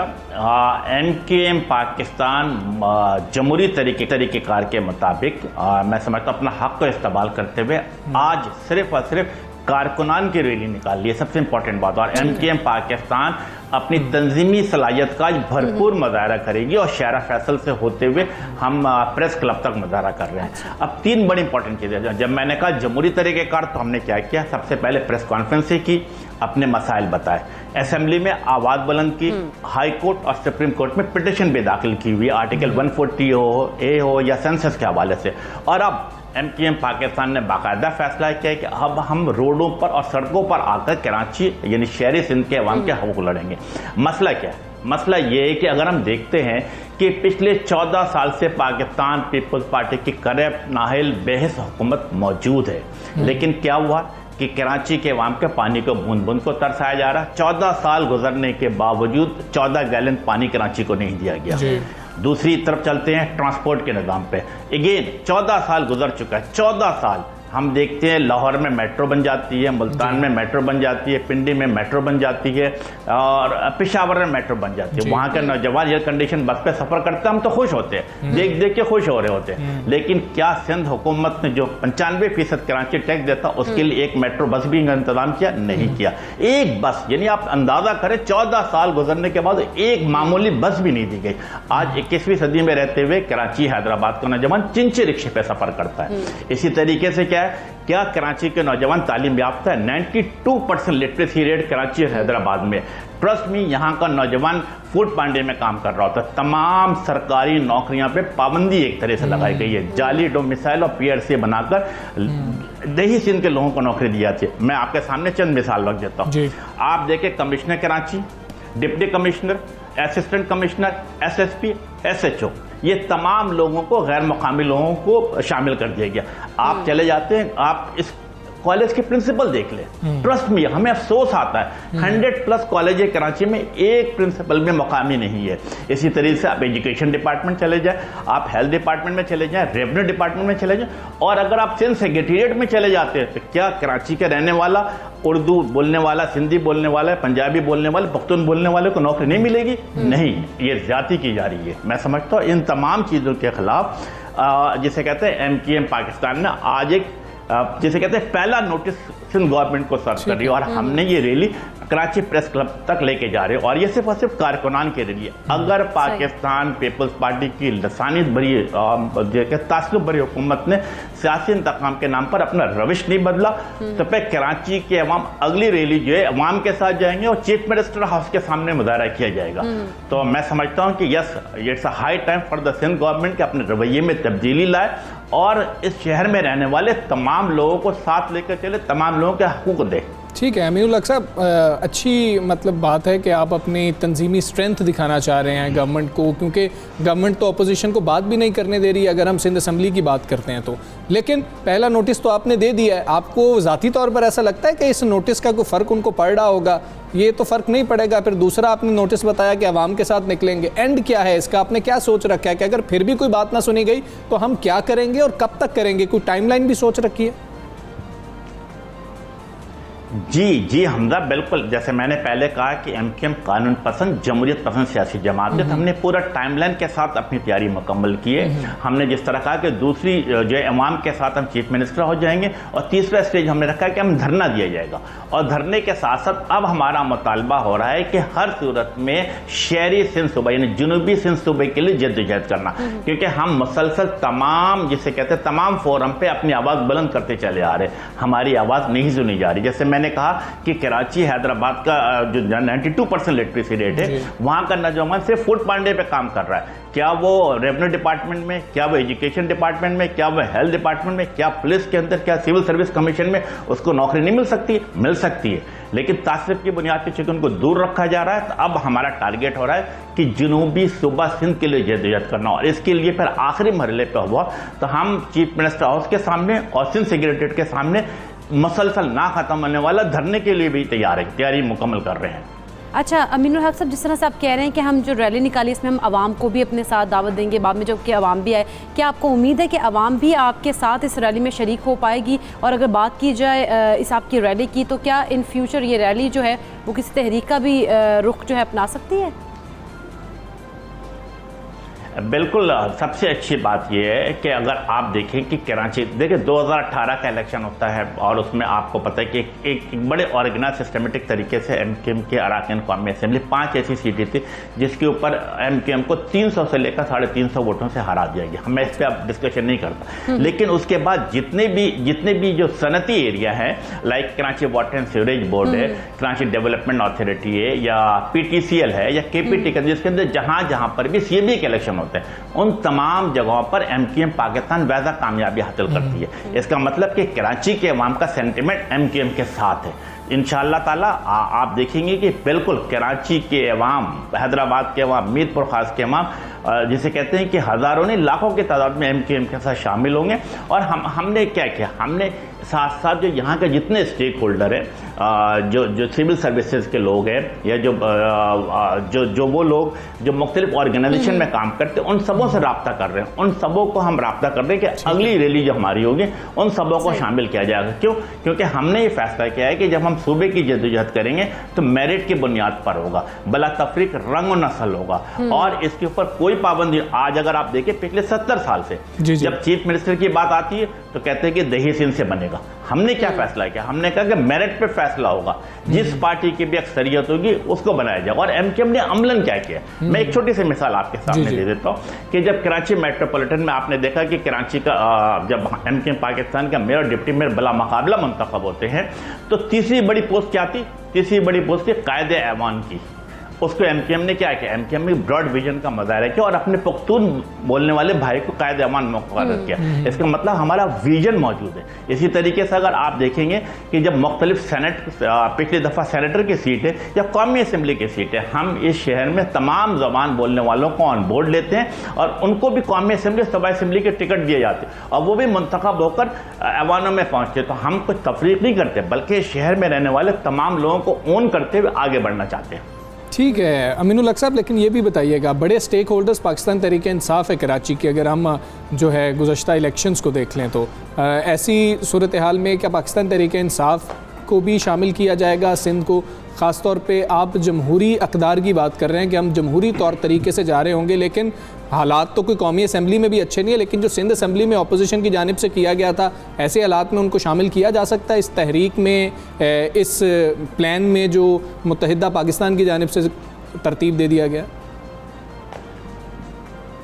देखिए, बिल्कुल जब हम आगे की तरफ जाएंगे, जब अवाम को इन्वॉल्व करेंगे तो यकीनन हमारे नुमाइंदे तमाम सियासी पार्टियों के दरवाज़ों पे जाएंगे, उनको खटखटाएंगे, उनको बताएंगे कि कराची के साथ क्या ज़्यादती हो रही है। अच्छी बात ये कि पीटीआई भी इस बात को कहती है कि यस कराची के अवाम के साथ ज़्यादती हो रही है। आप देखिए जमात इस्लामी ने भी अपना स्टैंड को चेंज किया है, वो भी कहते हैं कि यस कराची के अवाम के साथ ज़्यादती हो रही है, लेकिन सूबे के हवाले से इन दोनों की अपनी रिजर्वेशन है। हम उस पर भी इनको कायल करने की कोशिश करेंगे कि मेरिट के बुनियाद पर, सलाहियत के बुनियाद पर, बिला तफरीक रंग और नस्ल सूबे के काम के लिए जद्दोजहद की जाएगी। और आप देखिए कि आप सबको पता है कि 2013 में लोकल गवर्नमेंट एक्ट में तब्दीली करके क्या कर दिया गया कि मेयर के वो तमाम इख्तियारात जो पिछले मेयर को तमाम हासिल थे, जब मुस्तफ़ा कमाल थे या फारूक सत्तार थे या नेमतुल्लाह खान थे, वो तमाम सिंध गवर्नमेंट ने अपने पास छीन के रख लिया। अब मेयर के पास क्या सूरत हाल है कि 2 करोड़ से ऊपर का तरक्याती काम नहीं करा सकता। तो आपको समझना पड़ेगा कि पावर को नीचे डिवॉल्व करना पड़ेगा। अगर सीएम हाउस में अपने पास तमाम पावर रखेंगे तो मामला हल नहीं है। डेवोल्यूशन ऑफ पावर के अलावा कोई हल नहीं है कराची के मसाइल का। अमीनुल हक साहब आप ये कह रहे हैं, बहुत शुक्रिया आपका। सबसे पहले पाकिस्तान को आपने वक्त दिया और उनको आपने मुलाहिजा किया। कुछ मईशत की बात करते हैं इकरा। मईशत के हवाले से क्योंकि अच्छी खबरें आ रही हैं तो मैं आपके साथ अच्छी खबर शेयर करती हूँ। सबसे पहले तो FBR का जिक्र हो जाए, जिसकी तारीफ वज़ीर आज़म इमरान खान ने खुद की है और ट्विटर पर जारी बयान में वज़ीर आज़म ने कहा है कि FBR ने मुल्क की तारीख में पहली बार 4,732 अरब रुपए टैक्स महासिल हासिल कर लिए। हाँ जी बिल्कुल। और रवां साल FBR ने अपने हदफ से 18% ज़ायद टैक्स वसूल किया है और तारीफ़ भी की गई है वज़ीर आज़म साहब की जानिब से। साथ ही वज़ारत तिजारत की जानिब से जारी करदा बयान के मुताबिक बरामदात में साल ब साल की बुनियाद पर 18% इजाफा रिकॉर्ड किया गया। और वज़ीर आज़म के मुशीर तिजारत अब्दुल रज़ाक दाऊद ने भी ट्वीट किया है कि जून में बरामदात $2.7 अरब हैं, जो कि एक माह की उन्होंने कहा है कि दौरान बरामदात का सबसे ज़्यादा हजम है। जबकि मुल्क में महंगाई की अगर बात की जाए तो उसमें इजाफा जो है वो बरकरार है और इजाफा मजीद होता जा रहा है। इस हवाले से अदारा शुमारियात ने हफ्तावार रिपोर्ट भी जारी की है और वफाकी इदारे की रिपोर्ट के मुताबिक रवा हफ्ते महंगाई की शरह में 0.53% मजीद इजाफा हुआ है। हाँ जी, और यूँ मजमूई शरह जो है वो 13.31% हो गई है। इसी तमाम सूरत हाल पर जो मुआशी महासे में चीज़ें नज़र आ रही हैं, माहिराना राय लेने की कोशिश करेंगे। नामवर माहिर मुआशियात हफीज़ पाशा साहब हमारे साथ मौजूद हैं। हफीज़ पाशा साहब अस्सलाम वालेकुम, गुड मॉर्निंग सर। सर पहली बार जो है 4,732 अरब रुपए टैक्स हासिल हो जाना कितनी बड़ी कामयाबी है, और जो अब टारगेट सेट किया गया आप ये समझते हैं कि इसके बाद हम कहें कि वो भी अचीवेबल है? बिस्मिल्लाहिर्रहमानिर्रहीम। माशाल्लाह हमें इस बात की ज़रूर खुशी होनी चाहिए कि FBR के रेवेन्यूज़ जो हैं उनमें 18% इजाफा हुआ है और अब हम तकरीबन 4,700 अरब से भी ज़्यादा पहुंच गए हैं। टारगेट जो पहले दिया गया था वो तकरीबन 5,000 अरब का था, उसको 20 साल के दौरान कम किया गया, इस लिहाज से आपने टारगेट अचीव किया है। मगर बात यह है कि इसमें जो बहुत बड़ी वजह है वो ये है कि पिछले साल मार्च से लेकर जून तक हमारे रेवेन्यूज में बेतहाशा कमी आई थी। उसकी वजह ये थी कि कोविड के बाद जिस तरह हमने आगाज में बहुत शटडाउन्स, लॉकआउट्स वगैरह किए थे, इसलिए तकरीबन 18% तो कमी रेवेन्यूज में आई थी पिछले साल। उसको हमने वापस हासिल किया है। लिहाजा अगर आप उस नज़रिए से देखें तो अभी भी बहुत गुंजाइश मौजूद है रेवेन्यूज में इजाफा, और पिछले 3 महीने में हैरत अंगेज इजाफा हुआ है हमारे इंपोर्ट्स में, दरामदात में 40%।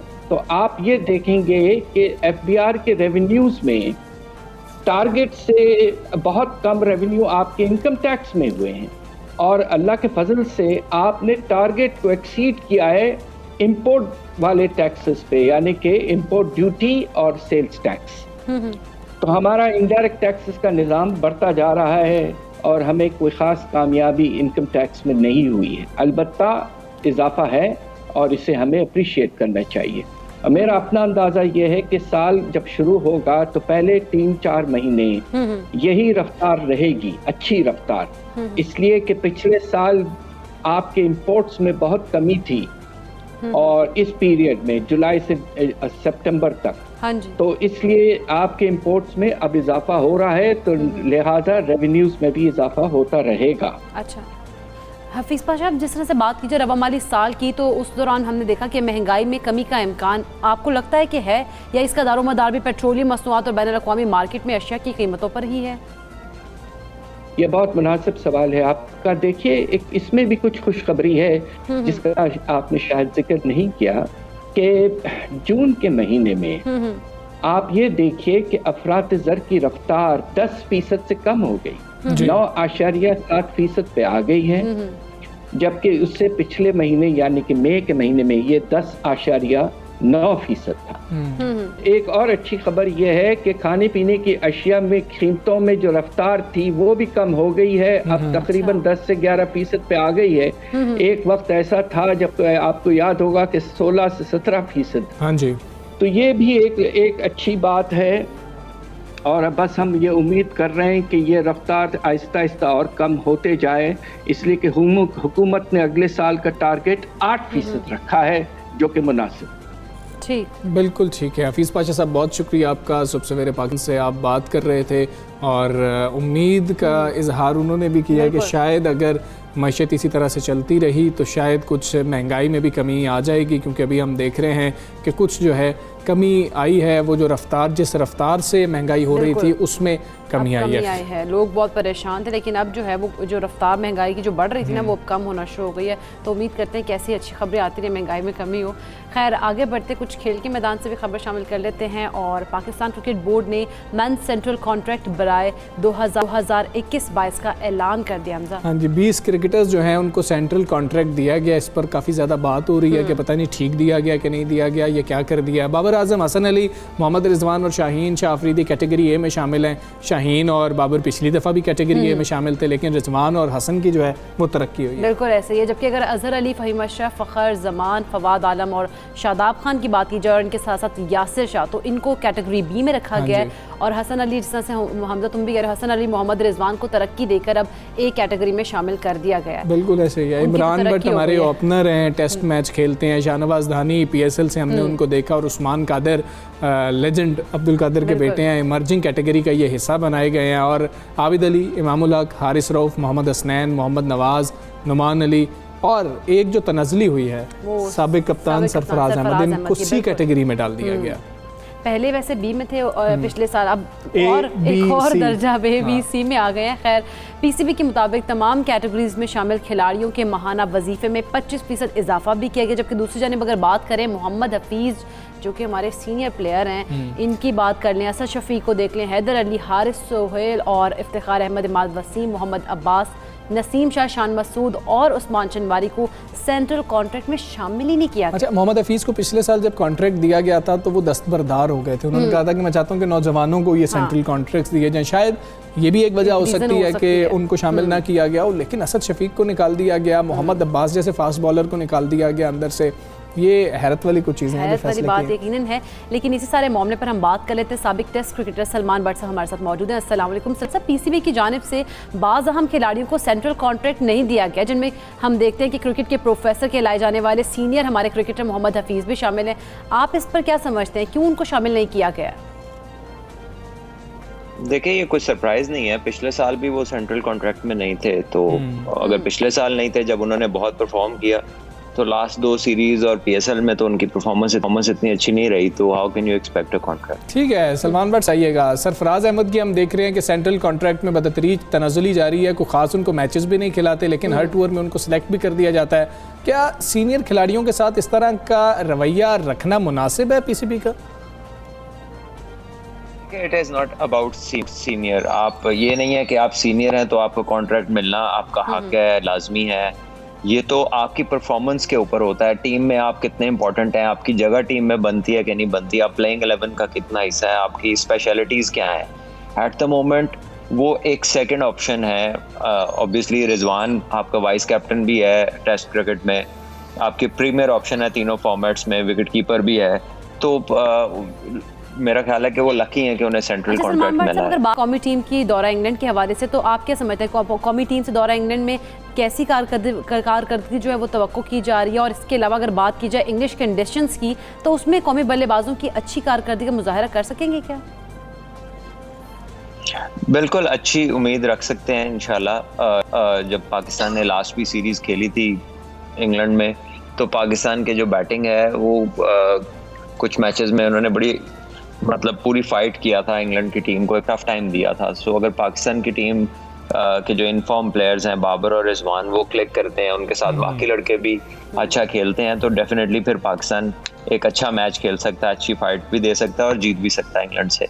लेकिन रिसेंट जो फॉर्म है पाकिस्तान के प्लेयर्स की, बैट्समैनों की बात करें अगर हम, स्पेशली साउथ अफ्रीका में, जिम्बाब्वे में और पीएसएल के जो रिमेनिंग मैचेस अबू धाबी में हुए हैं, तो वो फॉर्म सिवाय बाबर और जो है रिजवान के वो कोई इतनी इनकरेजिंग नहीं है बाकियों की। और जो नए लड़के आए हैं, लेट्स सी अगर उन्हें वनडे मिलता है, अबल तो वो वनडे की परफॉर्मेंस पे सिलेक्ट नहीं हुए, ना तो सोहेब मकसूद और ना ही जो है आजम खान, वो आए T20 स्पेशलिस्ट के तौर पे।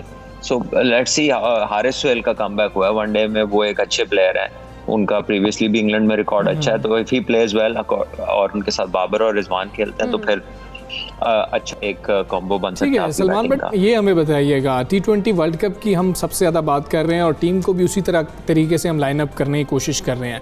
मोहम्मद हफीज़ टीम के साथ तो हैं, लेकिन वर्ल्ड कप में जाते हुए भी क्या आपको नज़र आ रहे हैं? शुएब मलिक की बात की जाए, उस पर बहुत ज़्यादा बात हो रही है कि सीनियर खिलाड़ियों को एक और मौका देना चाहिए। वहाब रियाज की भी बात हो रही है। क्या आपको लगता है कि इनको मौका मिल सकेगा? क्योंकि हम देखते हैं अक्सर कि बिल्कुल वर्ल्ड कप से पहले सीनियर खिलाड़ियों को शामिल कर लिया जाता है। देखिए, मोहम्मद हफीज़ तो रेगुलर पार्ट हैं पाकिस्तान टीम का T20 फॉर्मेट में, और पिछले साल उन्होंने बहुत आउट क्लास परफॉर्मेंसेस दी, मैचेस भी जितवाए हैं। अभी लास्ट 2 टूर्स पे उन्होंने इतने रन्स नहीं किए, लेकिन एक सीनियर प्रो हैं, तो ऑब्वियसली आई थिंक कि वो होंगे पाकिस्तान के वर्ल्ड कप स्क्वाड का हिस्सा, और हैं उनके माइंड में क्रिकेट बोर्ड के, इसीलिए वो इस टीम के साथ हैं, क्योंकि इन 2 सीरीज़ के बाद बहुत थोड़ा टाइम रह जाएगा वर्ल्ड कप में। और शुएब मलिक क्योंकि यहाँ पर उन्होंने कंसिडर नहीं किया, आप रूल आउट तो नहीं कर सकते। पाकिस्तान आइन टाइम पे जो है, आइन उस वक्त जब वर्ल्ड कप सर पे आता है, तो पाकिस्तान की टीम में अक्सर पिछली अगर हिस्ट्री देखें तो हर दफ़ा ही चेंजेस होते हैं और मेजर चेंजेस होते हैं। वहाब रियाज भी पिछली दफ़ा वर्ल्ड कप से बिल्कुल पहले टीम में वापस आए थे, और इसी तरह हर वर्ल्ड कप से पहले सीनियर्स वापस आते हैं। सो अभी फौरन तो प्लान में नहीं है, लेकिन कुछ भी हो सकता है वर्ल्ड कप तक। ठीक है, कुछ भी हो सकता है, कोई भी तब्दीली आ सकती है। सलमान बट, साबिक टेस्ट क्रिकेटर, साबिक कप्तान पाकिस्तान क्रिकेट टीम के, बहुत शुक्रिया आपका। सब सवेरे पाकिस्तान से आप बात कर रहे थे, और हो कुछ भी सकता है। और ये टूर बताएंगे जो दोनों पे गए हुए हैं कि मलिक और वहाब रियाज की क्या वापसी होती है या नहीं होती है, यानी कि कुछ भी हो सकता है, वो तो कुछ भी हो सकता है। और हमेशा वर्ल्ड कप से पहले हम देखते हैं कि वो टीम का हिस्सा नहीं होते सीनियर खिलाड़ी, फिर उनको हिस्सा बना दिया जाता है। खैर, हम वर्ल्ड कप तो कुछ दूर है, अभी करीब क्या है ईद कुर्बान करीब है और मंडियां जो हैं वो लग जाती हैं, मवेशी मंडियां, तो मवेशी मंडियां जो हैं वो लगने का सिलसिला शुरू हो चुका है। लेकिन ऐसे में हमजा हम लोगों को फिर भी हम लोग यही कहेंगे, क्योंकि जिस तरह से मवेशी मंडियां लगती हैं वहाँ पे लोग दर जाते हैं, बकरे और जो भी जानवर है कुर्बानी के वो ख़रीदते हैं। ऐसे में हमने SOPs का बड़ा ख्याल रखना है, क्योंकि अगर SOPs का ख्याल नहीं रखेंगे तो जो जिस तरह से 4th वेव का कहा जा रहा है वो भी एक खतरा जो मंडला तो बढ़ सकता है। खबर मुगल से जानते हैं ना कि वो कहाँ पर कौन सी मंडी मौजूद है, वहाँ पर SOPs का कितना ख्याल रखा जा रहा है, कितना रश देख रहे हैं, जानवर कितने हैं वहाँ पर। जी खबर बताइएगा, कहाँ पर हैं आप?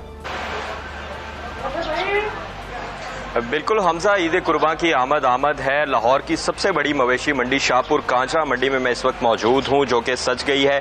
अभी जानवरों की आमद का सिलसिला जारी है। अंदरून पंजाब से, साउथ पंजाब से और ना सिर्फ पंजाब बल्कि सिंध से भी यहाँ पर जानवर जो हैं वो लाए जा रहे हैं और ईद कुर्बान के लिए लोग यहाँ पर खरीदारी के लिए आ रहे हैं। अभी चूँकि रोज़ काफ़ी हैं, अभी इतना मुकाबला नहीं है, खरीदार भी जो है अभी इक्का दुक्का आ रहे हैं, गर्मी की शिद्दत भी काफ़ी ज़्यादा है, लेकिन जानवर यहाँ पर पहुँचा दिए गए हैं। जहाँ पर मैं इस वक्त जिस बाड़े में मौजूद हूँ, यहाँ पर जानवरों की कीमतें जो हैं वो आसमान से बातें कर रही हैं। 4 लाख से यहाँ पर जानवर स्टार्ट हो रहा है, बड़ा जानवर, और 15 लाख तक का जानवर जो है वो इनके पास मौजूद है। इसी तरह अगर मैं बकरों की बात करूँ तो बकरों की कीमतें भी जो है वो आसमानों से ही बातें कर रही हैं। 60-70 हज़ार से बकरा स्टार्ट होता है और 3-4 लाख तक का बकरा जो है वो यहाँ पर मौजूद है। दुम्बे की बात करूँ तो दुम्बा तो यहाँ पर नजर ही नहीं आ रहा। इसके साथ ही साथ यहाँ पर हम देख रहे हैं कि व्यापारियों के मसाइल भी बहुत ज्यादा हैं, क्योंकि गर्मी ज्यादा है और पानी का ज्यादा से ज्यादा यहाँ पर इस्तेमाल होता है। जानवरों को पानी पिलाना है और उनको नहलाना है गर्मी की वजह से, लेकिन व्यापारी कहते हैं कि उनको यहाँ पर जो है वो पानी की जो है वो फराहमी नहीं की जा रही। मंडियों की जानिब से, जो मवेशी मंडी की इंतजामिया है उनकी जानिब से पैसे पूरे लिए गए हैं, एंट्री फीस ली जा रही है, लेकिन उसके बावजूद जो है उस तरह से सहूलियत नहीं दी जा रही। जी अच्छा खबर, जिस तरह से आपने भी बताया गर्मी है, वहाँ पे व्यापारी जो है उनकी तरफ से भी शिकायत आ रही है, क्या आप इस वक्त में देख रहे हैं कि कुछ शहरी जो है वो भी आ रहे हैं यहाँ पे, खरीदो फरोख्त का सिलसिला शुरू हुआ है लोगों की जानिब से? बिल्कुल जी, सुबह सुबह का वक्त है, लेकिन उसके बावजूद हम देख रहे हैं कि कई जो हैं वो यहाँ पर शहरी जो हैं अभी भी यहाँ पर मौजूद हैं, जो कि खरीदारी करने के लिए आ रहे हैं। लेकिन जैसे जैसे दिन गुजरेंगे रश जो है वैसे वैसे बढ़ेगा। अभी हम देख रहे हैं कि जानवर तो यहाँ पर पहुँच चुके हैं, लेकिन ये वो मंडी होती है जिसमें ईद के दिनों, जब ईद के दिन करीब आते हैं तो यहाँ पर पाँव रखने की आपको जगह नहीं मिलती, जानवर बड़ी तादाद में यहाँ पर आ जाते हैं। अभी जानवरों की आमद का भी सिलसिला जारी है। जो बाड़े हैं वहाँ पर तो जानवर लग गए हैं, लेकिन जैसे ईद कुर्बान करीब आती है तो यहाँ पर जो गुजरने के जो रास्ते बनाए गए हैं वहां पर भी जानवरों की एक बड़ी तादाद होती है। ठीक है खबर, बहुत शुक्रिया आपका, आपने हमें आगाह कि मवेशी मंडियों में इस वक्त क्या सूरत हाल है। 70,000 रुपए से बकरा जो है वो शुरू हो रहा है। अच्छा पहले जोड़ी आ जाती थी, अब तो जोड़ी के बारे में तो आप सोचे ना, लेकिन अभी बहुत दिन पड़े हैं। शुरू में रेट ऐसे ही दिखाया जाता है कि जी कि इतना रेट है, आहिस्ता एंड टाइम पे आके थोड़े रेट्स कम हो जाते हैं। वैसे इस दफा ये भी कहा जा रहा था कि जो जानवर हैं, जो मवेशी हैं, उनकी वो कम पड़ सकते हैं, उनकी शॉर्टेज हो सकती है, इसलिए पहले ही कहा जा रहा था कि शायद इस दफा रेट्स ज्यादा होंगे। खैर देखते हैं कि आहिस्ता ये रेट किधर जाते हैं। 70,000 हुआ तो मुझे लगता है लोग घर में ही बैठेंगे, कैसे जाएंगे उधर लेने के लिए? बिल्कुल ऐसे, लेकिन साथ ही साथ अगर बात की जाए हमजा, लोग कैसे जाएंगे, तो क्योंकि गर्मी भी इतनी है, लोग पहले तो लोगों को हौसला ही नहीं पड़ रहा कि हम बाहर जाए। कीमतें सुन के तो वैसे ही लोगों के होश उड़ जाता है कि यार इतनी कीमत है, अब कैसे जाए, अब तो बिल्कुल ही मुमकिन नहीं है। अगर मौसम की भी कुछ बात कर लें फिर, हाँ, मुल्क के अक्सर इलाकों में झुलसा देने वाली गर्मी का राज है। हम ये कहा जा रहा है, हमें उम्मीद दिला दी जाती है और कहा जाता है कि जी कि अब कुछ बेहतर मौसम हो जाएगा, बारिश हो, लेकिन लोड शेडिंग की वजह से कुछ ज़्यादा ही गर्मी महसूस हो रही है, लोग ज़्यादा परेशान हैं। तो इस तमाम सूरत हाल पर बात कर लेंगे कि महकमा मौसमियात आज हमें क्या खुशखबरी देने जा रहा है। डायरेक्टर महकमा मौसमियात हमारे साथ मौजूद हैं सरदार सरफराज साहब। सरदार सरफराज साहब अस्सलाम वालेकुम सर, गुड मॉर्निंग सर। मौसम कैसा रहेगा सर? हफ्ता है और वैसे ही लोग वीकेंड पे ज़रा इंतज़ार कर रहे होते हैं कि सरदार सरफराज साहब बताएं कि जी कि बारिश होने वाली है, आप लोग खुश हो जाएं। जी वालेकुम अस्सलाम। देखें, बारिश आज का दिन तो ऐसे ही गर्मी रहेगा, लेकिन रात में कुछ एरियाज़ में चांसेस हैं बारिश के, जैसे साउथ पंजाब में मुल्तान, बावलपुर, DI खान, सरगोदा और इससे मुल्क ये जो पट्टी है, इस पर उम्मीद है कि रात में कुछ आंधी वांधी चले और बारिश हो जाए। और इसी तरह से कल और परसों भी 2 दिन जो है ये स्कैटर्ड सा वेदर है, कोई इतना मतलब उस तरह का सिग्निफिकेंट स्पेल नहीं है, किसी जगह में होगी, किसी में नहीं होगी। और ये मतलब इस तरह का स्पेल है अगले 2 से 3 दिन। अलबत्ता मानसून की बाकायदा बारिशें, जैसे कि हम कह रहे थे कि जुलाई के पहले हफ्ते के आखिर में, यानी ये कोई 9-10 जुलाई के बाद एक्सपेक्ट कर सकते हैं आपके फिर गर्मी का जोर इंशाल्लाह टूट जाएगा और उससे पहले ये चलता रहेगा ऑन एंड ऑफ सिलसिला, कुछ दिन गर्म और कुछ दिन फिर डस्ट स्टॉर्म और किसी जगह में हल्की बारिश, किसी जगह में दरमियानी बारिश। जी अच्छा सरदार सरफराज साहब, अगर कराची के मौसम की बात करें तो वहाँ कैसा मौसम रहेगा? उधर के शहरियों को कोई अच्छी खबर दे दें, क्या वहाँ पर कोई बारिशों का सिलसिला शुरू हो सकता है इस हफ्ते से? नहीं, कराची में भी इम्कान नहीं है कोई ऐसी सिग्निफिकेंट बारिश का। अलबत्ता कराची का वेदर कदरे बेहतर होता है कि यहाँ बादल छाए रहते हैं और अभी 2 दिन से ज़्यादा बादल आने लगे हैं और रात में किसी जगह में हल्की बूंदाबांदी हुई है, तो शाम में और रात में बूंदाबांदी का इम्कान रहता है। ठीक है सरदार सरफराज साहब, बहुत शुक्रिया। आप सवेरे पाकिस्तान से आप बात कर रहे थे, मौसम के बारे में बता रहे थे कराची वालों को, तो उन्होंने बताया कि नहीं बारिश के इम्कानात नहीं है, लेकिन बाकी अगर हम पंजाब की बात करें और बलाई खैबर पख्तूनख्वा की बात करें तो यहाँ पर बारिश हो सकती है, लेकिन ऐसा मौसम नहीं रहेगा कि आप बहुत ज़्यादा खुश हो और मुसलसल बारिश हो रही है। लेकिन हमजा तो खुद ही सैड हो गया कि बारिश नहीं हो रही। मॉनसून की जो बारिशें हैं उसके पहले स्पेल की बात की जा रही है, 9-10 जुलाई से जो है वो स्पेल शुरू हो रहा है। बिल्कुल, और मॉनसून की बारिशों का फिर आप यही इससे अंदाज़ा बस 9-10 का अंदाज़ा लगा के ना खुश हो जाएंगे, 9-10 जुलाई का इंतजार करें बारिशों का। खैर हमें यहाँ पे लेनी है ब्रेक, कहीं मजा आएगा, देखते रहिए सुबह सवेरे पाकिस्तान।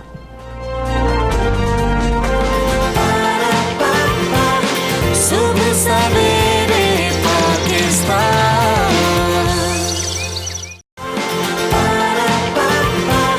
सुबह सवेरे पाकिस्तान।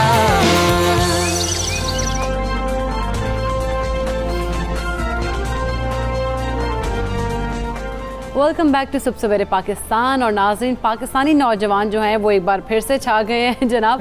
इंसानियत की खिदमत करने वाले 6 पाकिस्तानी नौजवानों को डियाना अवार्ड से नवाजा गया है और उन्हीं नौजवानों में बहावलपुर के एमफिल स्कॉलर आसिम मासूम ज़ुबैर भी शामिल हैं। हाँ जी, और उन्हें कोरोना वबा के दौरान फलाही खदमात पर अवार्ड दिया गया। उन्हें ये अवार्ड गुज़श्ता 5 बरसों में तलबा और नौजवानों में देर पा तरक्की के अहदाफ उजागर करने के सिले में दिया गया। बिल्कुल, ख़ास तौर पर अगर बात की जाए कोविड जो वबा है उसके दौरान उनकी बहावलपुर में इंसानी और समाजी खदमात को भी सराहा गया और इस दौरान उन्होंने बतौर सदर साइंस सोसाइटी 10 मनसूबों पर काम भी किया और उनमें फैकल्टी ऑफ फार्मेसी लेबॉर्ट्री की तैयार करदा 5000 हैंड सैनिटाइजर्स का मंसूबा भी शामिल था, जो कि फ्रंट लाइन पर जो काम कर रहे थे वर्कर्स, हेल्थ वर्कर्स और सिक्योरिटी इदारों से वाबस्ता लोग, उनमें मुफ्त तकसीम किया गया। हाँ जी, ऐसे ही है। तो हम क्यों ना शामिल गुफ्तगू करते हैं, प्रोग्राम में शामिल करते हैं। हमारे साथ आसिम मासूम ज़ुबैर मौजूद हैं। आसिम, अस्सलाम वालेकुम, गुड मॉर्निंग। पहले तो आपको बहुत ज़्यादा मुबारक हो। यही बता दें फील कैसा कर रहे हैं जब आपको ये अवार्ड दिया गया?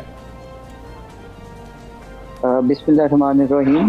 सबसे पहले मैं 92 न्यूज़ का शुक्रगुजार हूँ कि उन्होंने मुझे इनवाइट किया और उन्होंने मुझे मौका दिया कि मैं आप लोगों के सामने अपनी सारी स्टोरी बयान कर सकूं। Thank you very much. जो मुझे अवार्ड दिया गया है मैं बहुत अच्छा फील कर रहा हूं और no doubt it can be a great appreciation for any youth के लिए इससे बढ़ के कोई अप्रिसिएशन हो ही नहीं सकती कि अगर आप किसी जगह काम करें, स्पेशली इंसानी खिदमत के लिए काम करें और उसको फिर उसके लिए एक्नॉलेज। अच्छा आसिम, अब तक आप मुल्की और बैनुल अक़वामी सतह पर कौन कौन सी कैंपेन्स चला चुके हैं, कौन से अवार्ड्स ले चुके हैं और कहाँ का पाकिस्तान की नुमाइंदगी कर चुके हैं?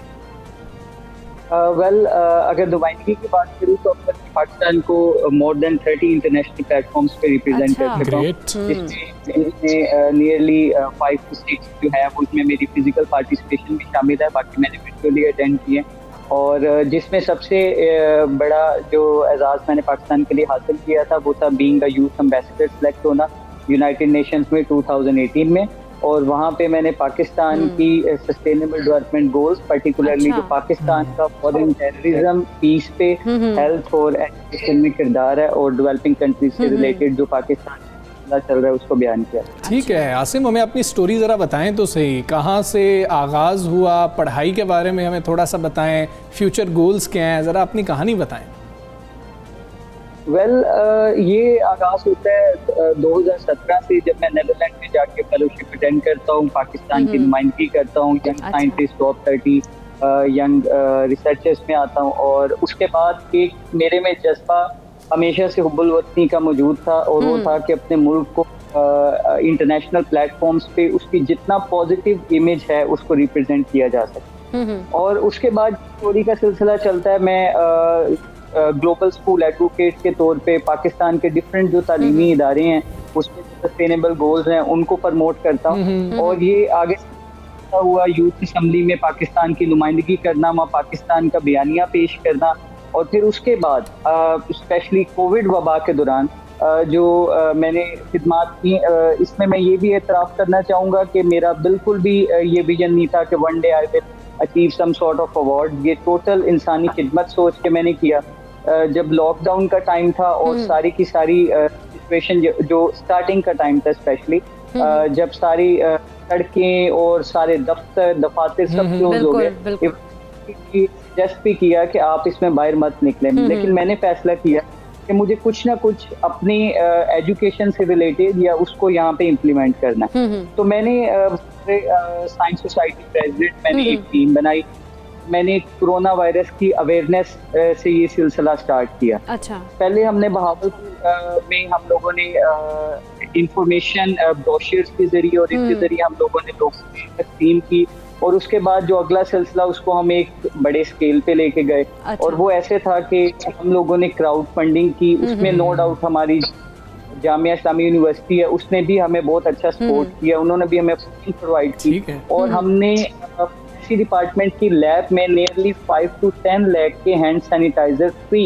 विदाउट हैंड्स प्रिपेयर किए, जो कि WHO की अकॉर्डिंग और उसकी गाइडलाइंस के मुताबिक थे। अच्छा। देन आफ्टर दैट वो हम लोगों ने डॉक्टर्स में, फ्रंट लाइन वर्कर्स में डिस्ट्रीब्यूट किए, और साथ ही साथ सिर्फ उसका काम डिस्ट्रीब्यूशन नहीं था, उसका काम ये भी था कि आही भी उनको दी जा सके। मतलब अच्छा। जो हमारे बुचर्स हैं, जो हमारे वेंडर्स हैं, जो कि बाहर काम कर रहे हैं, ठीक है, और वो बिल्कुल एक तरह से वो भी तो फ्रंट लाइन। यकीनन आसिम, आपने बड़ा ज़बरदस्त काम किया, और इतनी कम उम्र में इतनी अचीवमेंट्स हासिल करना कोई आसान बात नहीं है। आपको कोई मुश्किलात भी पेश आई, और अगर कोई नौजवान जो आपको देख रहे हैं वो आपके जैसा बनना चाहते हैं, उनको क्या पैगाम देना चाहेंगे? वेल, इसमें सबसे पहले तो मुश्किलात जो हैं वो तो आई, मैं खुद कोरोना वायरस का शिकार हूँ। अच्छा। एंड दैट टाइम क्रिटिकल, और जो वो 15 दिन थे वो मैंने काफ़ी सीवियर कोरोना वायरस में गुजारे थे।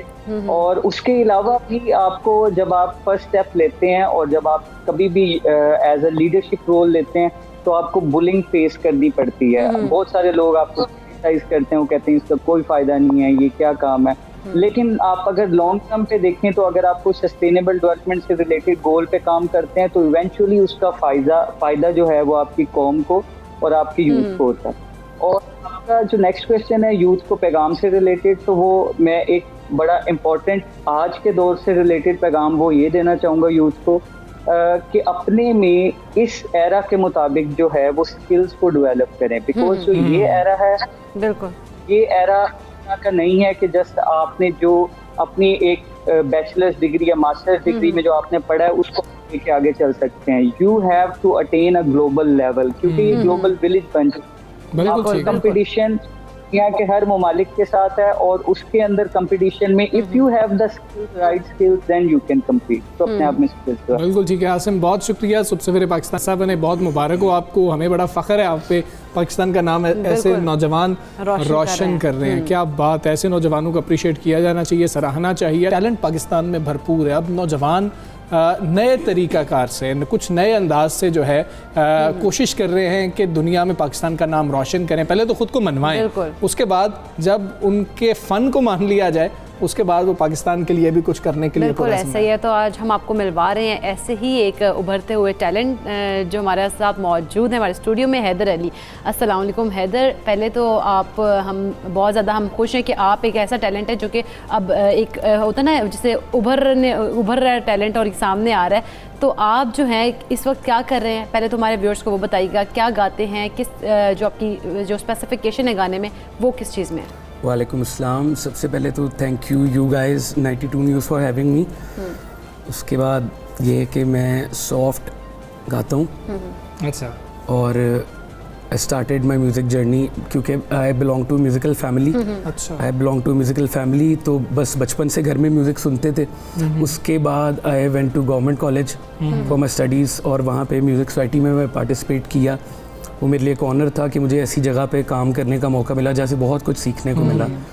तो वहाँ पे बेसिकली जो भी आपका जॉनरा था ना उस पे तो काम होता था, बट स्पेसिफिकली मतलब आपको वेरिएशंस और इम्प्रोवाइजेशंस मतलब वर्सेटिलिटी सिखाई जाती थी।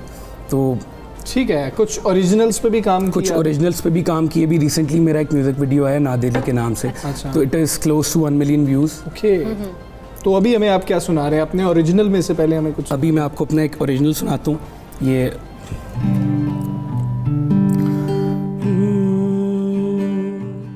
नादे अली विर्द नादे अली, मुश्किल को टाले नादे अली, नादे अली विर्द नादे अली, मुश्किल को टाले नादे अली।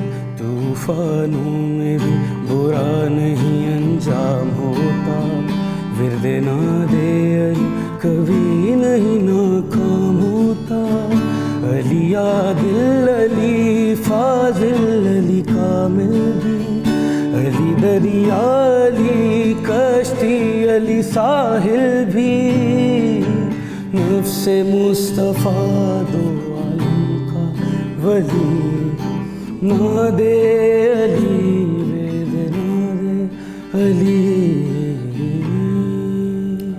क्या बात है। अच्छा, मतलब आप ओरिजिनल्स पे काम करें, बड़ी अच्छी बात है कि नौजवान इस तरफ भी आए। वैसे इंस्पिरेशन कौन है? नुसरत फ़तेह अली खान साहब, हमने तो वैसे सुना है कि आपको बहुत ज़्यादा पसंद है, वैसे कौन कौन पसंद है आपको? नुसरत फ़तेह अली खान साहब, सजाद अली साहब, अच्छा। एक बहुत बड़ा नाम है हमारे उनका, और वो इंस्पिरेशन है मेरी बचपन से।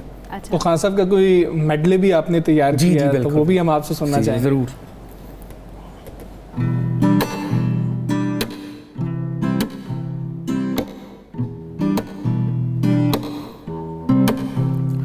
कीवे मुखड़े तो नजराटा, कीवे मुखड़े तो नजराटा, नी तेरे जेहा होर दिसदा, नी तेरे जेहा होर दिसदा। दिल करदा मैं तैनू वेखी जावां, दिल करदा मैं तैनू वेखी जावां, तेरे जेहा होर दिसदा, तेरे जेहा होर दिसदा। तू मेरा मैं तेरी होई, तेरे जेहा मैनू दिसदा नी कोई। तू मेरा मैं तेरी होई, तेरे जेहा मैनू दिसदा नी कोई। तेरी रावां विच अखियां बिछावां, तेरी रावां विच अखियां बिछावां, नी तेरे जे होर दिसदा, नी तेरे जे होर दिसदा। दम मस्त कलंदर मस्त मस्त, दम मस्त कलंदर मस्त, दम मस्त कलंदर मस्त मस्त, दम मस्त कलंदर मस्त। इको विरद है दम दम अली अली, इको विरद है, इको विरद है दम दम अली अली, इको विरद है दम दम अली। सखी लाल कलंदर मस्त मस्त, सखी लाल कलंदर मस्त मस्त, लजपाल कलंदर मस्त मस्त, दम मस्त कलंदर, दम मस्त कलंदर, दम मस्त कलंदर मस्त मस्त, दम मस्त कलंदर मस्त।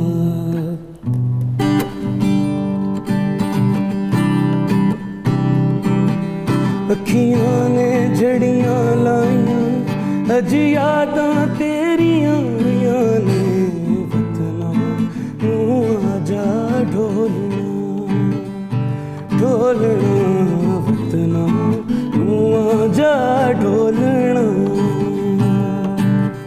अखियां ने जड़ियां लाइयां, अज यादां तेरियां आइयां ने, वतना नू आजा ढोलना, ढोलना वतना नू आजा ढोलना।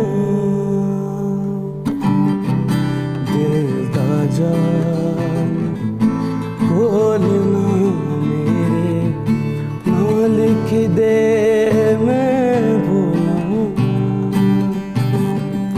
दिल दा जान खोलना मेरे नाल लिख दे, मैं बोला ओ दे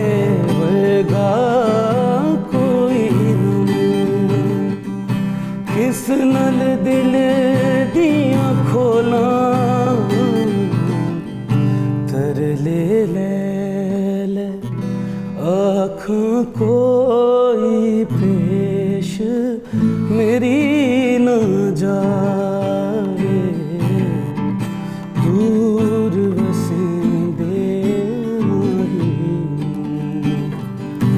जाके मोड़ ले आवे है डूब डूब जावे। क्या बात है हैदर, क्या बात है जी। बहुत गुड लक आपको आपके फ्यूचर के लिए, जो आपके प्लान्स हैं। हैदर हमारे साथ मौजूद थे। मुझे और इकरा को आप इजाज़त दें, इंशाल्लाह पीर को फिर आपसे मुलाकात होगी। अपना बहुत सारा ख्याल रखें। अल्लाह हाफ़िज़।